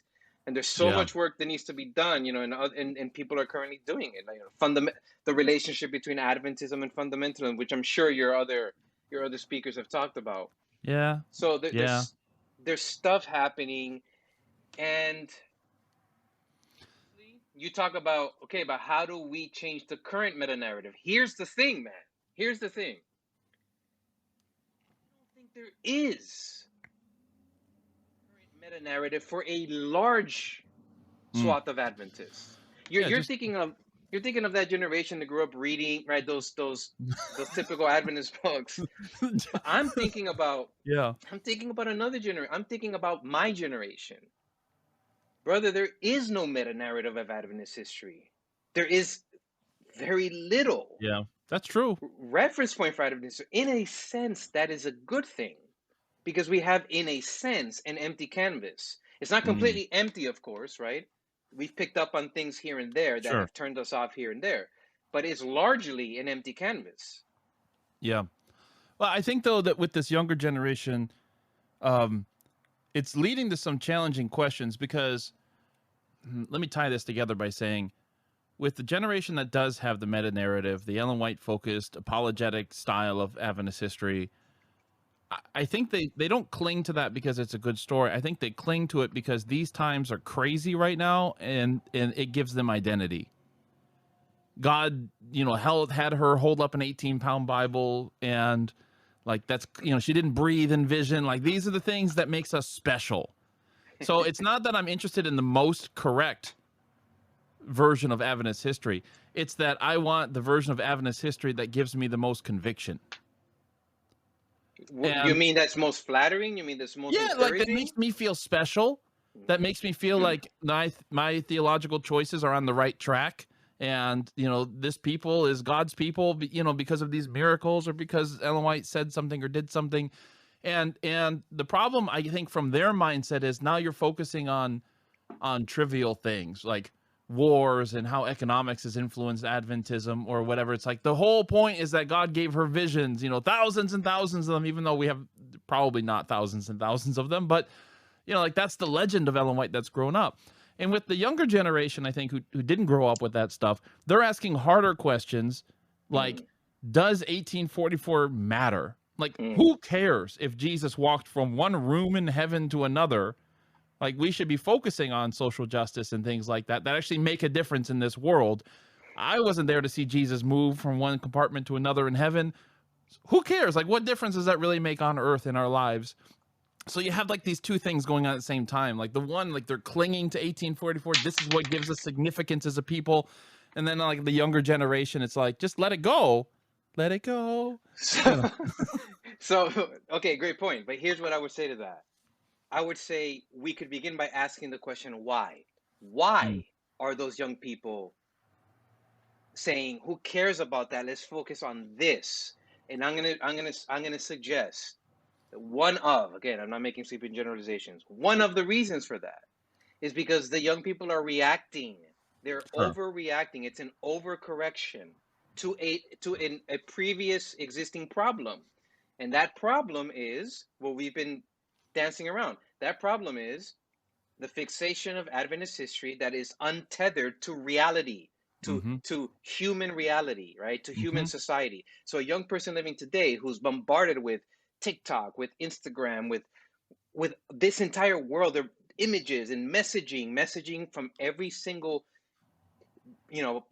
direction they face. There's messaging coming to them. So of course, they're going to look back and say, okay, what does my church tradition offer me to make sense out of all of this? And if they only see cushy stories from the 1840s and 50s and 60s, of course, they're going to react. They're going to say, who gives a rip about any of this stuff? Right. How does it help me? How does that help me? So my sense is that an approach to that is to correct the original reason why there is that whiplash overreaction. Yeah. To retell Adventist history in such a way that is directly related to the world around them, so that a young person in my generation doesn't have to pick and choose, Do I want the isolated theological world that my church offers me, or do I want the world that is pressing for my commitment and concern for social justice, for human rights, human dignity, humanity? I have to pick and choose. And my question is, it's criminal that any young people are put in a position where they have to pick and choose. You don't have to pick and choose. The one informs the other. They're inseparable. And I think that we can argue that from Adventist history. I think I wish Adventist historians today realized, especially the up and coming generation that we speak so much about here, when you do Adventist history, you do Adventist identity formation, because identity is at least partially based on our own story, like where we came from, right? Like, oh, I'm from Italian immigrants who did this. You know, my grandfather killed somebody in Italy. Like we internalize those stories and they become part of who we are. And so Adventist history is really just it's identity formation and reformation, or reformation, we might say. Yes. And so when we get a more accurate picture of Adventist history, a more holistic picture of Adventist history, we hope that the result of that will be better formed Adventists today. Absolutely. We get a better sense of who we are, right? Who are we? And we only know that by looking at where we come from, of tracing, you know, the concepts, the worldview, the perspective of reality that we have inherited. Yeah. You know, and how was that perspective of reality framed? How did it develop? By understanding all of that, I think we're in a better position to apply it in the current moment. But man, I don't blame at all any young person who's like, this stuff is completely irrelevant to me. And I have in no way, shape, or form figured that, you know, the magic bullet. I'm embarked on this project with other historians, trying to figure this out. And it's a process, right? It's trial and error. But I think the project is an exciting one and it has huge potential. And I personally dream of an Adventist renaissance, so to speak, of a new Adventist generation, that new Adventist writers who are with fiery pens, you know, who are looking at the world, who understand what's happening in the world, and who apply their Adventist worldview in a compelling and relevant and meaningful way. Adventist Renaissance. That's what I dream about. Man, why are the Calvinists so much better at that than we are? Like every time, like so often, I'm like, this looks like a really interesting book about like how does, you know, whether it's you know, about Christianity and climate change or Christianity and economics. It's always a Calvinist. I think there is a strain within Calvinism that does not suffer from the anti-intellectualism that Adventism and other traditions often struggle with. I don't know if it's Calvin. Just Calvin was a beast. You know, he was just such a careful. I don't know what it is. Maybe from that tradition as it spreads throughout different geographies. I don't know, man. But I'm with you. I really think there should be regular writer. Okay, now I'm just preaching, but there should be regular writers in the New York Times, in the Atlantic, in the Washington that are Adventists, Adventist thinkers, and that are, to use the phrase we've been using, that are thinking Adventistly. Yep. Yeah. And it's criminal that is not the case. I know. It's crazy to me. I know. That is not the case. How is that possible with an intellectual tradition like this? Yeah. I don't get it. I just don't get it. And I know that, you know, it's a drop in the bucket, but, you know, and we're all part of the problem, but man.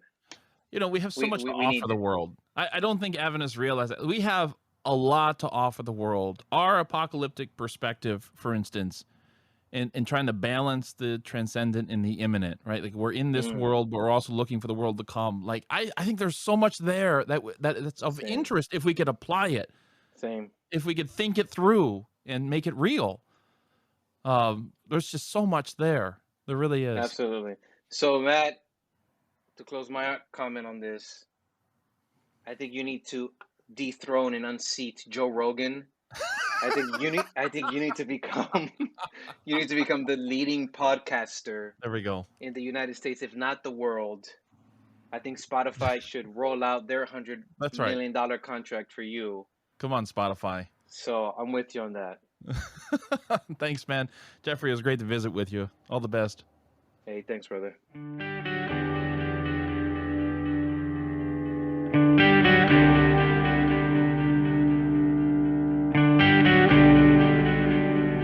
Thanks, Jeffrey, and everyone else who was joining me today on this 100th episode of the Adventist History Podcast. It's been 7 years, 100 episodes.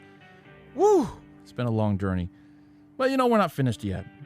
You've made it. You have endured to the end of a very long episode. This is Dan Carlin territory here. This is hardcore history territory where he drops these 3 or 4 hour episodes a few times a year. Whew! I don't know how he does it.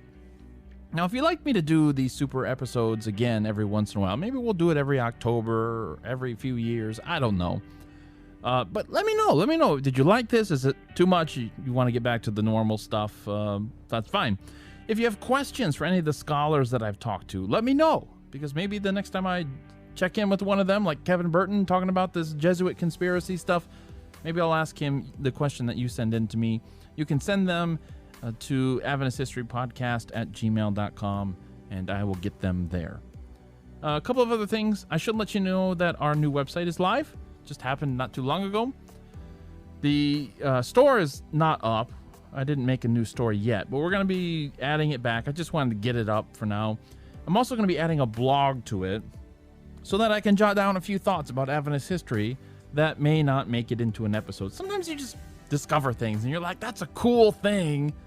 Doesn't really make sense to put it in the episode, but it's a cool thing. So it's a place to share it there. Maybe we can do some interviews there, book reviews, things like that. Just gives us another space for that. I want the website and not Facebook to be more central in terms of what's going on.